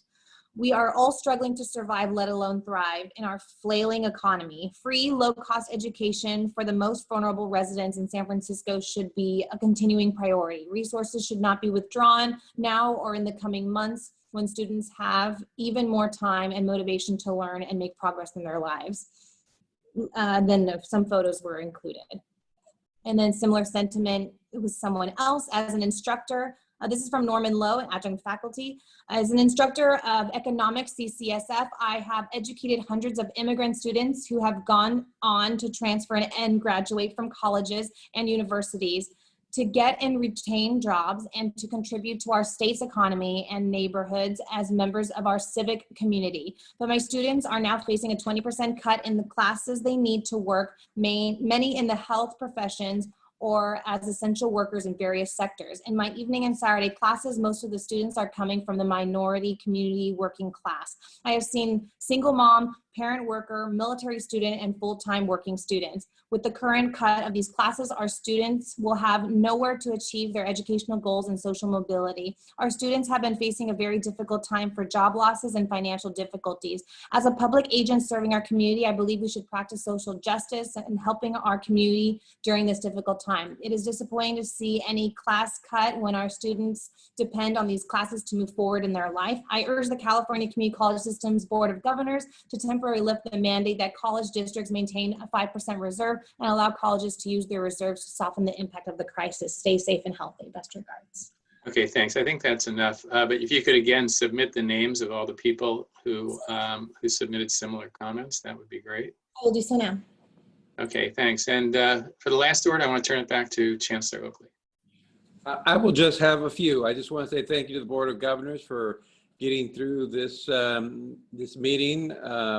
As you can expect, we will likely be in this situation for several of the upcoming meetings. And then my final word is just, I will not say goodbye to Alexis, since I will see her on the other side over in YouTube, where I look forward to seeing her. Great. Well, thank you all for hanging in there, and the meeting is adjourned.